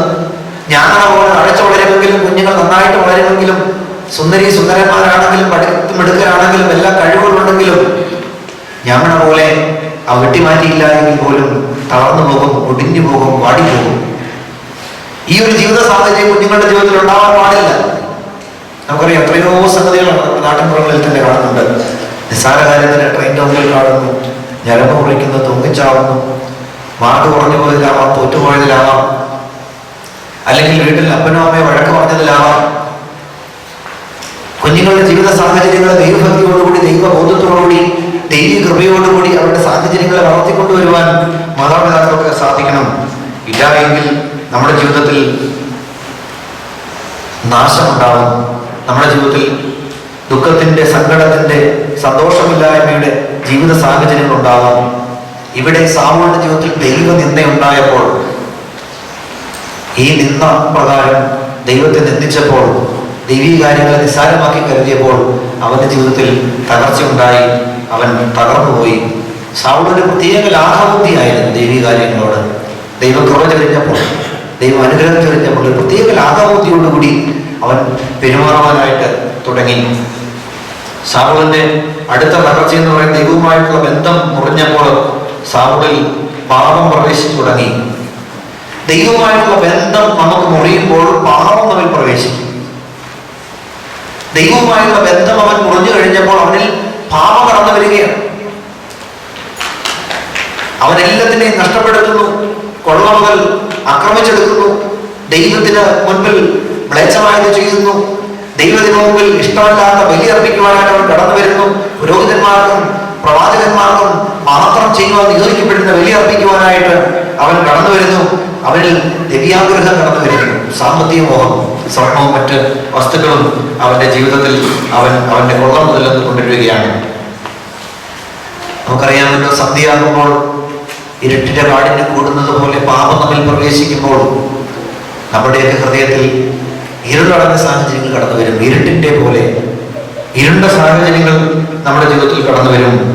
നമ്മുടെ ദൈവസന്നിധിയിൽ നടന്നുപോയി, ദൈവകൃപയിൽ നടന്നുപോയി നമ്മിലേക്ക് തിന്മയുടെ ശക്തികൾ കടന്നു വരുവാനായിട്ട് സാഹചര്യം ഉണ്ടാവും. തിന്മയുടെ ശക്തി നമ്മുടെ ജീവിതത്തിലേക്ക് കടന്നു വരും. തിന്മ നമ്മിലേക്ക് കടന്നു വരും. ദൈവസന്നിധിയിൽ, ദൈവാരാധനയിൽ നിന്ന് മറ്റ് ആരാധനകളിലേക്കൊക്കെ പോകുവാനായിട്ട് ഇടയാവും. അല്ലേ? അതാണ് ഉണ്ടാവുന്നത്. നമ്മുടെ കൃപ ചോർന്നു പോകാതിരിക്കുവാനായിട്ട് നമ്മൾ പ്രാർത്ഥിക്കണം. മറ്റ് തിന്മകളിലേക്ക്, തിന്മ ശക്തികളിലേക്ക് പോകാതിരിക്കുവാനായിട്ട് സാധിക്കണം. ദൈവവുമായുള്ള ബന്ധം ഉണ്ടാകണം.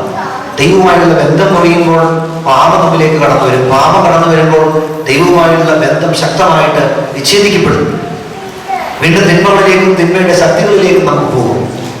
അപ്പോഴാണ് നമ്മൾ മറ്റ് കാര്യങ്ങളിലേക്ക് പോകുന്നത്. ഇപ്പോൾ കോട്ടയിലും കരിസ്മാറ്റിക് പ്രസ്ഥാനങ്ങളിലേക്കൊക്കെ ആളുകൾ നമുക്ക് പള്ളിയില്ലാത്തതുകൊണ്ടാണ്. മനോഹരമായ ധാരാളം പള്ളികളും ദേവാലയങ്ങളും നമ്മുടെ നാട്ടിൻ പ്രദേശങ്ങളിലും ഒക്കെ കടന്നു വരുന്നുണ്ട്. ഈ മരുഭൂമിയിൽ പ്രാർത്ഥിക്കുവാൻ ഇടമില്ലായിരുന്നെങ്കിലും ഇപ്പോൾ എവിടെയും പ്രാർത്ഥിക്കുവാനുള്ള സാഹചര്യം നമുക്ക് ലഭിച്ചിട്ടുണ്ട്. നമുക്ക് പള്ളി, ദേവാലയം, ഓഡിറ്റോറിയം സാഹചര്യങ്ങളെല്ലാം ലഭിക്കുന്നുണ്ട്. എന്നാൽ ഇതൊന്നും വലിയ സീരിയസ് ആയിട്ട് എടുക്കാതെ നിസ്സാരമായി കരുതി നമ്മൾ പലപ്പോഴും ജീവിക്കുകയാണ്. പാപം നമ്മിൽ പ്രവേശിക്കുമ്പോഴാണ്, തിന്മയുടെ ശക്തി നമ്മിൽ പ്രവേശിക്കുമ്പോഴാണ് ഇതൊക്കെ ഉണ്ടാവുന്നത്. നമ്മൾ മറ്റു കാര്യങ്ങളിലേക്കൊക്കെ പോകും. ദൈവീക കാര്യങ്ങൾ നിസ്സാരമാക്കും. നമ്മൾ പലപ്പോഴും നമ്മുടെ വീട് ഉദാശ ചെയ്യാനായിട്ട് പോകുമ്പോൾ അച്ഛൻ വരുന്നതിന് മുമ്പേ ചില ക്രിയകളൊക്കെ നമ്മൾ ചെയ്യും. അല്ലേ? ചിലവരിലും ഞങ്ങളുടെ അവസ്ഥയൊക്കെ ചില ചെയ്യാറുണ്ട്. അച്ഛൻ വരുന്നതിന് മുമ്പേ ആശാരിയുടെ ഒരു ഉദാശയുണ്ട്. എത്ര വിശ്വാസിയാണെങ്കിലും എത്ര കുർബാനയില്ലെങ്കിലും അച്ഛനെ വിളിച്ച് ഉദാശയൊക്കെ ചെയ്യും. അതിന് ആശാരിയെ കൂടെ ഒരു ഉദാശയുണ്ട്. വെറ്റിലയും ഗണപതിയും തേങ്ങായും അടയ്ക്കായും എല്ലാം വെച്ച് പുറകിൽ കൂടെ മുമ്പിൽ കൂടെ വാതിൽ തുറന്ന് സാധനങ്ങളെല്ലാം വെച്ച് ആശാരി പറഞ്ഞ വിധപ്രകാരമുള്ള ചില പൂജകളും അല്ലെങ്കിൽ ചില കാര്യങ്ങളൊക്കെ ചെയ്യും. അതിനുശേഷമാണ് അച്ഛനെ വിളിച്ച് ചെയ്യുന്നത്. അച്ഛനോട് പറഞ്ഞാൽ ഈ രാഹുകാലം എന്ന് പറയുന്നത് 9-നും 9:30 ഇടയ്ക്കാണ്. ആ സമയത്ത് അച്ഛൻ വന്നാൽ ദുആ ചെയ്യാം, അല്ലെങ്കിൽ ഞങ്ങൾ ദുആ ചെയ്യും. രാഹു ഗുളികനൊക്കെ വരുന്ന സമയം നോക്കിയാൽ ഈ പാപം നമ്മിൽ പ്രവേശിക്കുമ്പോഴാണ്, തിന്മ നമ്മിൽ പ്രവേശിക്കുമ്പോഴാണ്, ദൈവവുമായുള്ള ബന്ധം കുറയുമ്പോഴാണ് ഈ ഭയവും പ്രയാസങ്ങളും നമുക്ക് ഉണ്ടാകുന്നത്. എനിക്കൊരു സുഹൃത്തുണ്ടായിരുന്നു, ഒരു നമ്പൂതിരി, റാന്നിയിലായിരിക്കുമ്പോൾ. ഇത് വലിയ വിദ്യാഭ്യാസ MSc-കാരനാണ്. ഞാൻ സ്ഥിരമായിട്ട് അദ്ദേഹത്തിൻ്റെ അടുത്ത് പോകും. അദ്ദേഹത്തിൻ്റെ ഭാര്യയും വലിയ MSc ബോട്ടണി ആയിട്ടാണ്. അയാൾ ചേത്തക്കൽ ദേവീക്ഷേത്രത്തിലെ തന്ത്രിയാണ്. അവരുടെ മഠത്തിൽ ഞാൻ പോകും. എനിക്കെപ്പോഴും അയാൾ ഇതൊക്കെ തരും. എന്താണ്, വിഷുവിന് കൈനീട്ടം കൊണ്ടും അങ്ങനെയുള്ള കാര്യങ്ങളൊക്കെ തരും. വളരെ സൗഹൃദം. അവരുണ്ടാകുന്ന പ്രത്യേക തരത്തിലുള്ള ഭക്ഷണം അല്ലെങ്കിൽ ഈ പ്രഥമൻ അങ്ങനെയുള്ള കാര്യങ്ങളൊക്കെ സ്കൂളിലേക്ക് കൊടുത്തുവിടാറുണ്ട്. ഒരു ദിവസം അവിടെ ചെന്നപ്പോൾ അയാൾ ഒരു മരപ്പലക വെച്ചിട്ട് അതിൽ കവടിയൊക്കെ നിരത്തുന്ന കാര്യങ്ങൾ പറയുക. എന്നോട് പറഞ്ഞു, എൻ്റെ ജാതകം എഴുതരാം, നാളും ഡേറ്റൊക്കെ തന്നാൽ മതി എന്ന് പറഞ്ഞു. ഞങ്ങളാരും അങ്ങനെ നോക്കാറില്ല, ഞങ്ങളങ്ങനെ ചെയ്യാറില്ല. അപ്പോൾ അദ്ദേഹം പറഞ്ഞു, എൻ്റെ അടുത്ത് വരുന്നത് കൂടുതലും ക്രിസ്ത്യാനികളാണ്. ഞാൻ ഒന്ന് രണ്ട് പേരുടെ പേര് ചോദിച്ചപ്പോൾ നമ്മുടെ ഇടവക്കാരാണ്, നന്ദിയിലുള്ള നമ്മുടെ എൻ്റെ ഇടവക്കാരാണ് പാർട്ടിയുടെ. ഈ അമ്മച്ചി എല്ലാ ആഴ്ചയും വന്ന് ലീറ്റിനൊപ്പേരി വന്ന് പ്രാർത്ഥിച്ച് കണ്ണീരൊഴുകി നെഞ്ചത്തടിച്ചിട്ട് ദൈവമേ എന്ന് പറഞ്ഞ് മാതാവേ എന്നൊക്കെ പറഞ്ഞ് പ്രാർത്ഥിക്കുന്നുണ്ട്. കുടുംബ കൂട്ടായ്മയ്ക്കുണ്ട്, മാതൃസമാജത്തിലൊക്കെ ഉള്ള ചേട്ടത്തിയാണ്. ഒന്നാമത്തെ പേര് അത് ഞെട്ടിയാണ്. അടുത്ത പേര് പറഞ്ഞപ്പോ ക്രിസ്ത്യയുടെ ഹാരിയാണ്. അപ്പൊ ഇയാൾ കുറെ പേരുകൾ പറഞ്ഞു കഴിഞ്ഞപ്പോ എനിക്ക് മനസ്സിലായി നല്ലൊരു ശതമാനം ആളുകളും ഇവിടെ വന്ന് കവടി നിരത്തുന്നുണ്ട്, ഇവിടെ വന്ന് ജാതകം എഴുതിക്കുന്നുണ്ട്, ഇവിടെ വന്ന് ദോഷം നോക്കിക്കുന്നുണ്ട് എന്ന് പറഞ്ഞു. നല്ല പൈസയാണ്. പൂജാരി എന്നോട് പറഞ്ഞത് ഓരോ വീട്ടിലെ ദോഷം തീർക്കാൻ വേണ്ടി പോകും 25,000 രൂപയൊക്കെയാണ് ഒരു ദോഷം തീർക്കുന്നതിനുള്ള സാമഗ്രികൾ വാങ്ങിക്കാനായിട്ടുള്ള പൈസ വാങ്ങിക്കുന്നത്. ഒരു 6,000-7,000 രൂപയുടെ സാധനം ഇയാൾ വാങ്ങിക്കും, ബാക്കി പൈസ അയാൾ പോക്കറ്റിൽ. നല്ല വരുമാനമാണ്. ഈ അമ്പലത്തിൽ പൂജ ചെയ്യുന്നതിന് വലിയ പൈസയുണ്ട്. ഞാൻ ഇങ്ങോട്ട് പറഞ്ഞിരിക്കുന്ന പിന്നെ ശബരിമല മേൽശാന്തിയായിട്ടുള്ള കാര്യങ്ങളൊക്കെ ചെയ്യുന്നു. അത് ദേവസ്വത്തിന്റെ വലിയ ശമ്പളമൊന്നുമില്ല. ശബരിമല കിട്ടിയാൽ കുഴപ്പമില്ല, പക്ഷെ മറ്റ് ദേവസ്വത്തിന്റെ അമ്പലങ്ങളിലൊക്കെ ശുശ്രൂഷ ചെയ്താൽ പൈസ എടുത്ത്. കാരണം ഇങ്ങനെയാകുമ്പോൾ അങ്ങനെയുള്ള അമ്പലങ്ങളിൽ ഇതുപോലത്തെ കാര്യങ്ങൾ ചെയ്യാൻ പാടില്ല, പൂജ മാത്രമേ പറ്റത്തുള്ളൂ. നല്ല വരുമാനം 25,000 രൂപ മിനിമം. വീടിന് ദോഷം ചെയ്യാൻ ഓരോരുത്തർ എവിടെയെങ്കിലും ആരെങ്കിലും പറയും അവിടെ ഒരു വട്ടനിപ്പുണ്ട് അല്ലെങ്കിൽ പേരത്തിപ്പുണ്ട്, അത് ദോഷമാണ്, അല്ലെങ്കിൽ വീടിന്റെ മൂലയ്ക്ക് ഏതാണ്ട് വന്നിരിപ്പുണ്ടെന്നൊക്കെ പറഞ്ഞു കഴിയുമ്പോഴത്തേക്ക് ഈ മനുഷ്യൻ ഇതിൽ നിന്നൊക്കെ ഓടി പോകും. നമ്മുടെ ആളുകളാണ് ഈ മനുഷ്യന്റെ അടുത്ത് പോകുന്ന ആളുകൾ സത്യക്രിസ്ത്യാനികളാണ്, കത്തോലിക്കരാണ്. ദൈവകൃപ നമ്മിൽ നിന്ന് ചോർന്നു പോകുന്നതുകൊണ്ടാണ്. ഇതിന്റെയൊക്കെ പുറകെ പോയി വലിയ ഭയാശങ്കകളും ആകുലതകളും ഒക്കെ ഉണ്ടായി വലിയ പ്രശ്നങ്ങളുണ്ടാകും. പിന്നീട് ഇത് കഴിയുമ്പോഴേ അടുത്ത കൗൺസിലറുടെ അടുത്ത് പോകും. കൗൺസിലിംഗ് നടത്തി അയാൾ കണ്ണടച്ച് എന്തെങ്കിലുമൊക്കെ ഉരുട്ടി കാര്യം പറയും. അവിടെ വീടിന്റെ മുൻപിൽ ഒരു വട്ട നിൽപ്പുണ്ട്, ആ വട്ട വെട്ടി കളഞ്ഞ പ്രശ്നമെല്ലാം തീരും. പരിപാടി അത് കഴിഞ്ഞ് വീണ്ടും അസ്വസ്ഥതയാണ് മനുഷ്യന്റെ ജീവിതത്തിലല്ലേ. വീണ്ടും അടുത്ത സ്ഥലത്തേക്ക് പോകും, ലിംഗം സംതൃപ്തി ഇല്ലാതെ പോകും. ഈ ദൈവിക കൃപ നമ്മളിൽ നിന്ന് ചോർന്നു പോകുമ്പോഴാണ് ഇതുപോലെയുള്ള തിന്മകളിലേക്ക് പോകുന്നത്, പാപത്തിലേക്ക് പോകുന്നത്, പാപ സാഹചര്യങ്ങളിലേക്ക് കടന്നു വരുന്നത്. നമ്മിലെ പ്രകാശത്തിന്റെ ചൈതന്യം കുറഞ്ഞ് ഇരുട്ടിന്റെ കാഠിന്യം നമ്മുടെ ജീവിതത്തിലേക്ക് കടന്നു വരും. പ്രിയമുള്ളവരെ, കുറേയേറെ കാര്യങ്ങൾ അടുത്ത സാഹചര്യങ്ങളിലേക്കൊക്കെ വരാനായിട്ടുണ്ടായിരുന്ന സമയം അതിക്രമിച്ചിരിക്കൊണ്ട് ഞാൻ അവസാനിപ്പിക്കുകയാണ്. നമ്മുടെ എല്ലാം ജീവിതത്തെ തകർക്കുന്ന ചില മേഖലകൾ സാവൂളിന്റെ ജീവിതവുമായി ബന്ധപ്പെടുത്തി ഞാൻ പറയുകയായിരുന്നു. പറഞ്ഞതിൽ പ്രകാരമാണ്. അതൊന്ന് ഒരിക്കൽ കൂടി പരിശോധന നടത്താം. സാവൂളിന്റെ ജീവിതത്തിൽ നിസ്സാരണക്കാരനായിരുന്ന സാവൂളിനെ ദൈവം അനുഗ്രഹിച്ചു. അവരുടെ ജീവിതത്തിൽ രാജ്യത്വം നൽകി, അവരുടെ ജീവിതത്തിൽ പുതിയ ഹൃദയം നൽകി, അഭിഷേകം കൊടുത്തു. ഇത് മൂന്നും നഷ്ടപ്പെടുത്തി. അവരുടെ രാജ്യത്വം നഷ്ടപ്പെട്ടു, അഭിഷേകം നഷ്ടപ്പെട്ടു, പുതിയ ഹൃദയം അവരിൽ നഷ്ടപ്പെട്ടു. അവരുടെ ജീവിതത്തിൽ തിന്മകൾ കടന്നു വരികയാണ്. ലാഭബുദ്ധി ഉണ്ടായപ്പോൾ ദൈവത്തിൻ്റെ വലിയ ശക്തിയെ നിസാരവൽക്കരിച്ചപ്പോൾ അവനിൽ നിന്ന് ദൈവം രാജ്യത്വത്തെ എടുത്തു കളഞ്ഞു, അഭിഷേകം എടുത്തു മാറ്റി, പുതിയ ഹൃദയം എടുത്തു മാറ്റി. അവരുടെ ജീവിതത്തിൽ ഇതൊക്കെ കടന്നു വന്നതിൻ്റെ കാരണം, ദൈവസന്നിധിയിൽ അവൻ തിരസ്കൃതനാവുന്നതിന് കാരണം ദൈവത്തിൻ്റെ കൽപ്പന ലംഘിച്ച് ദൈവം നിയോഗിച്ചിരിക്കുന്ന പുരോഹിതൻ മാത്രം കൽപ്പിക്കുവാൻ സാധ്യതമായിരുന്ന ബലി അവൻ നിസ്സാരതയെ കരുതി, സമയം താമസിച്ചു പോയെന്ന് കരുതി ലാഘബുദ്ധിയോടുകൂടി ദൈവിക കാര്യങ്ങളെ കരുതുന്ന നമ്മുടെയും ജീവിതത്തിലും ഇതാണ് കടന്നു വരിക. ദൈവസന്നിധിയിൽ തിരസ്കൃതരാകപ്പെടും. അവൻ്റെ ജീവിതത്തിൽ അത്യാഗ്രഹമുണ്ടായി. അവൻ കൊള്ള വസ്തുക്കളിന്മേൽ, കൊള്ള മുതലിന്മേൽ, ആടുകാളുന്മേൽ, അതിലേറ്റവും കൊഴുത്തതിന്മേൽ കടന്നു വീണു. അവൻ്റെ ജീവിതത്തിൽ അത്യാഗ്രഹം കടന്നു വന്നപ്പോൾ, പണത്തോടുള്ള അമിതമായ ആഗ്രഹം കടന്നു വന്നപ്പോൾ ദൈവസന്നിധിയിൽ അവൻ തിരസ്കൃതനായി. മൂന്നാമതായിട്ട് അവൻ ദൈവത്തിൻ്റെ കൽപ്പന ലംഘിച്ചു. ദൈവം പറഞ്ഞ കൽപ്പനകൾക്ക് വിപരീതമായി അവൻ ചെയ്യുവാൻ തുടങ്ങി. ദൈവം പറഞ്ഞ കൽപ്പനകൾക്ക് വിപരീതമായി അവനിഷ്ടപ്പെട്ടതിനെ മാറ്റി. അവൻ ദൈവം നശിപ്പിക്കുവാൻ പറഞ്ഞതിനെ നശിപ്പിക്കാതെ അവന് വേണ്ടി ഏറ്റവും ശ്രേഷ്ഠമായതിനെ മാറ്റിവെച്ചു. തിന്മയിൽ നിന്ന് എത്ര ശ്രേഷ്ഠമായതാണെങ്കിലും തിന്മയാണെങ്കിൽ നമുക്ക് വേണ്ടി നാം മാറ്റിവെച്ചാൽ ദൈവം അതിൽ ഇടപെടും, അതിനെ നശിപ്പിച്ചു കളയും. ദൈവസന്നിധിയിൽ തിരസ്കൃതരാകും എന്നുള്ളതിന് രണ്ട് പക്ഷമില്ല. അതാണ് ശൗലിന്റെ ജീവിതം നമ്മെ പഠിപ്പിക്കുന്നത്. അവരുടെ ജീവിതത്തിൽ ദൈവം നഷ്ടപ്പെട്ടപ്പോൾ, തിരസ്കൃതനായപ്പോൾ ദൈവസന്നിധിയിൽ കണ്ണീരോടുകൂടി തന്റെ യജമാനൻ തന്റെ വൃത്തിനോട് ചോദിക്കുകയാണ്. ഏറ്റവും നിസ്സാരക്കാരായ കാലാൾപ്പടയിൽ ഒരുവനോട് പറയുകയാണ്, നിന്റെ വാളുകൊണ്ട് എന്നെ കൊന്നുകളയുക, ഒന്ന് നിസ്സാരനായി എന്നെ കൊന്നുകളയുക എന്ന വിലാപത്തോടുകൂടി അവൻ കാലാളിൻ്റെ മുമ്പിൽ വീഴുന്ന അവസ്ഥയിലേക്ക് ഒരു രാജ്യത്തിൻ്റെ മുഴുവൻ, ഒരു ചരിത്രത്തിൻ്റെ മുഴുവൻ രാജാവായിരുന്ന സാവൂൾ വീഴുകയാണ്. നമ്മുടെ ജീവിതത്തിലും ഇതാണ് ഉണ്ടാകുന്നത്. ദൈവസന്നിധിയിൽ നിന്ന് അകന്നു പോയാൽ, ദൈവത്തിൻ്റെ കൽപ്പനകൾ ലംഘിച്ച് നാം ജീവിച്ചാൽ, ദൈവസന്നിധിയിൽ ദൈവത്തോട് പലപ്പോഴും നമുക്ക് പറയേണ്ടതായിട്ട് വരും, ദൈവമേ എൻ്റെ ജീവിതം ഒന്ന് എടുത്തു തന്നാൽ മതി എന്നുള്ളതായ ചിന്താഗതി. പലപ്പോഴും പ്രാർത്ഥിക്കുകയും കരയുകയും ചെയ്യാറുണ്ട്. പല ജീവിതത്തിൻ്റെ പലവിധമായ സാഹചര്യങ്ങളിലും പ്രാർത്ഥിക്കുകയും കരയുകയും ചെയ്യാറുണ്ട്. ദൈവമേ എന്നെ കൊന്നു തരാമോ, ദൈവമേ എൻ്റെ ജീവിതത്തെ എടുത്തു തരാമോ. ചിലപ്പോഴും ദൈവം നമ്മിൽ പ്രവേശിക്കാത്തത് കൊണ്ട്, പാപം നമ്മിൽ പ്രവേശിക്കുമ്പോഴാണ് ഇങ്ങനെയുള്ള അവസ്ഥയിലേക്ക് കടന്നു വരുന്നത്. സാവൂളിൻ്റെ ജീവിതവുമായി ഓരോ മേഖലകളും നമുക്ക് തട്ടിച്ചു നോക്കാം. ദൈവമേ എത്ര നിസ്സാരമായിരുന്ന എന്നെ ഇത്രയേറെ അനുഗ്രഹങ്ങൾ കൊണ്ട്, ഇത്രയേറെ കൃപകൾ കൊണ്ട് നീ കൊടുത്തിട്ടുണ്ട്, നിറച്ചുവല്ലോ. ഈ പ്രദേശത്ത് ഈ ലിമിറ്റഡ് ആയിട്ടുള്ള സാഹചര്യങ്ങളിൽ എന്നെ ഒത്തിരിയേറെ നന്മകൾ നൽകി നീ അനുഗ്രഹിച്ചുവല്ലോ. എൻ്റെ നന്മകൾക്കായി ഞാൻ നന്ദി പറയുന്നു. എനിക്ക് നൽകിയ ദാനങ്ങൾക്കായി നന്ദി പറയുന്നു. എനിക്ക് നല്ല മക്കളെ തന്നതിനാൽ നന്ദി പറയുന്നു. സാമ്പത്തിക സാഹചര്യങ്ങൾ നൽകിയതിനായി നന്ദി പറയുന്നു. എന്നാൽ ദൈവകൃപ എന്നിൽ നിന്ന് ചോർന്നു പോകാതിരിക്കാനുള്ള വലിയ നന്മ എനിക്ക് നൽകണമേ. ദൈവകൃപ ചോർന്നു പോകുമ്പോൾ ദിവ്യകാര്യങ്ങളെ നിസ്സാരമാക്കാതിരിക്കാനുള്ളതായ നന്മ എനിക്ക് നൽകണമേ. ദിവ്യകാര്യങ്ങളെ നിസ്സാരമാക്കിയാൽ എൻ്റെ ജീവിതത്തിൽ തകർച്ചകൾ വരുമെന്നുള്ളത് വിശുദ്ധ ഗ്രന്ഥത്തിലൂടെ എന്നെ പഠിപ്പിച്ചുവല്ലോ. തകർച്ചകൾ എൻ്റെ ജീവിതത്തിൽ വരാതിരിക്കുവാൻ ദൈവമേ എനിക്ക് കൃപ നൽകണമെന്ന് പ്രാർത്ഥിക്കാം. നമുക്ക് എഴുന്നേറ്റ് നോക്കാം. പ്രാർത്ഥനയോടുകൂടി അവസാനിപ്പിക്കാം.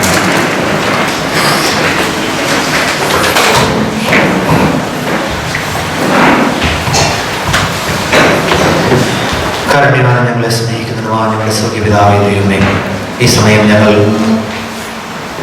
ഈ ഓഡിറ്റോറിയത്തിലായിരിക്കുമ്പോൾ അല്പസമയം വചനത്തിൻ്റെ ആഴങ്ങളിലേക്ക് ഇറങ്ങുകയായിരുന്നല്ലോ. വരഹരദാസനെ അനുഗ്രഹിച്ച വലിയ കൃപയ്ക്കായി അതിനെ സ്തുതിക്കുന്നു, സ്തോത്രം ചെയ്യുന്നു. ഇത്രയേറെ അനുഗ്രഹങ്ങൾ വചനത്തിൻ്റെ യാഥാർത്ഥ്യങ്ങളിലേക്ക്, ആഴങ്ങളിലേക്ക്, അതിൻ്റെ അന്തരാർത്ഥങ്ങളിലേക്ക് ഇറങ്ങിത്തിരിക്കുവാൻ ദൈവമേ ഇടയാക്കിയല്ലോ. വലഹരദാസനിലൂടെ നിരജനത്തിന് നൽകിയതായ വചനം 30, 60, 100 മേനിയായി അവരുടെ ജീവിതത്തിൽ ഫലം പുറപ്പെടുവിക്കുവാൻ തക്കവണ്ണം ദൈവമേ ഇടയാക്കണമെന്ന് പ്രാർത്ഥിക്കുന്നു. എൻ്റെ പരിശുദ്ധാത്മാവ് തീർച്ചയായും ഞങ്ങൾ പ്രവർത്തിച്ചു എന്നുള്ളതിന് രണ്ട് പക്ഷമില്ല. ദൈവമേ എൻ്റെ പരിശുദ്ധാത്മാവിൻ്റെ സാന്നിധ്യം ഞങ്ങൾ അനുഭവിച്ചറിയുന്നു. എൻ്റെ പരിശുദ്ധാത്മാവിൻ്റെ സാന്നിധ്യം ഞങ്ങളിപ്പോൾ അനുഭവിക്കുന്നു. ദൈവീക കൃപയാൽ ഞങ്ങളെ ഒരുക്കണമേ, വളർത്തണമേ എന്ന് പ്രാർത്ഥിക്കുന്നു. എല്ലാ നന്മകളാലും ഞങ്ങൾ നിറയ്ക്കണമേ. ഞങ്ങളുടെ മാതാപിതാക്കളെ സമർപ്പിക്കുന്നു, ഞങ്ങളുടെ കുഞ്ഞുങ്ങളെ സമർപ്പിക്കുന്നു. പാപം ഞങ്ങൾ പ്രവേശിക്കാതിരിക്കാൻ, പ്രകാശത്തിൻ്റെ ചൈതന്യം ഞങ്ങളിൽ നിന്ന് മാഞ്ഞുപോയി ഇരുട്ടിൻ്റെ കാടിനെ ഞങ്ങളുടെ ജീവിതത്തിൽ കടന്നു വരാതിരിക്കാൻ ദൈവമേ നീ അനുഗ്രഹിക്കണമേ. സാവൂളിൻ്റെ ജീവിതം ഞങ്ങൾക്കൊരു പാഠമായിരിക്കണമേ. നിസ്സാരന്മാരായിരുന്ന ഞങ്ങളെ അവിടുന്ന് വിളിച്ച് അടുപ്പിച്ച് ഒത്തിരിയേറെ അനുഗ്രഹങ്ങളും കൃപയും ചൊരിഞ്ഞുവല്ലോ.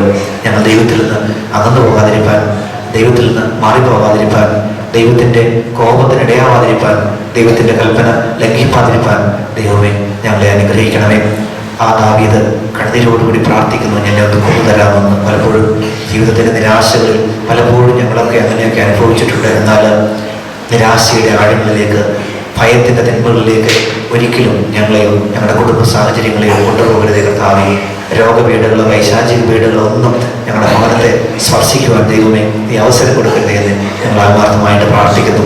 ഞങ്ങൾ ഒരുമിച്ച് വീണ്ടും വലിയ കൃപ അനുഭവിക്കുവാൻ, ഓരോ ഉദാശകളിലും കുർബാനകളിലും ഞങ്ങൾ സംബന്ധിക്കുമ്പോൾ ദൈവത്തിൻ്റെ വലിയ ചൈതന്യവും അനുഭവവും ഞങ്ങൾക്കുണ്ടാകുവാൻ സ്ഥാനമാനങ്ങളോ ആർഭാടങ്ങളോ ജീവിതത്തിൻ്റെ മറ്റ് ബഹുമാനങ്ങളോ അല്ല, ദൈവത്തോടുള്ളതായ കൂട്ടിരിപ്പ്, ചേർന്നിരിപ്പ്, ദൈവത്തോടുള്ളതായ അടുപ്പം ഞങ്ങളുടെ ജീവിതത്തിൽ കൃപ ചൊരിയുമെന്ന് വിശുദ്ധ ഗ്രന്ഥത്തിലൂടെ ഞങ്ങളെ പഠിപ്പിച്ചുവല്ലോ. ആ വലിയൊരു കൃപയിലേക്ക് ഞങ്ങളെ വളർത്തണമെന്ന് ഞങ്ങൾ ആത്മാർത്ഥമായിട്ട് പ്രാർത്ഥിക്കുന്നു. എല്ലാവിധമായ കൃപകളാൽ, പരിശുദ്ധാത്മാവിന്റെ നൽവരങ്ങളാൽ ദൈവമേ നിറയ്ക്കണമേ. സർവവും അവിടുത്തെ സന്നിധിയിൽ ഞങ്ങൾ സമർപ്പിക്കുന്നു. ഞങ്ങളുടെ പ്രാർത്ഥന കേട്ട് ഉത്തരവാദിത്തമാറാകണമേ. പിതാവാം ദൈവത്തിൻ്റെ സ്നേഹം, ഏകജാതന്റെ കൃപ ദൈവമേ ഞങ്ങളെല്ലാവരോടും കൂടി ഞങ്ങൾ ചിന്തിച്ചതായ എല്ലാ വിഷയങ്ങളുടെ മേലും ഇപ്പോഴും എന്നേക്കും ഉണ്ടായിരിക്കുമാറാകണമേ. ആമേൻ.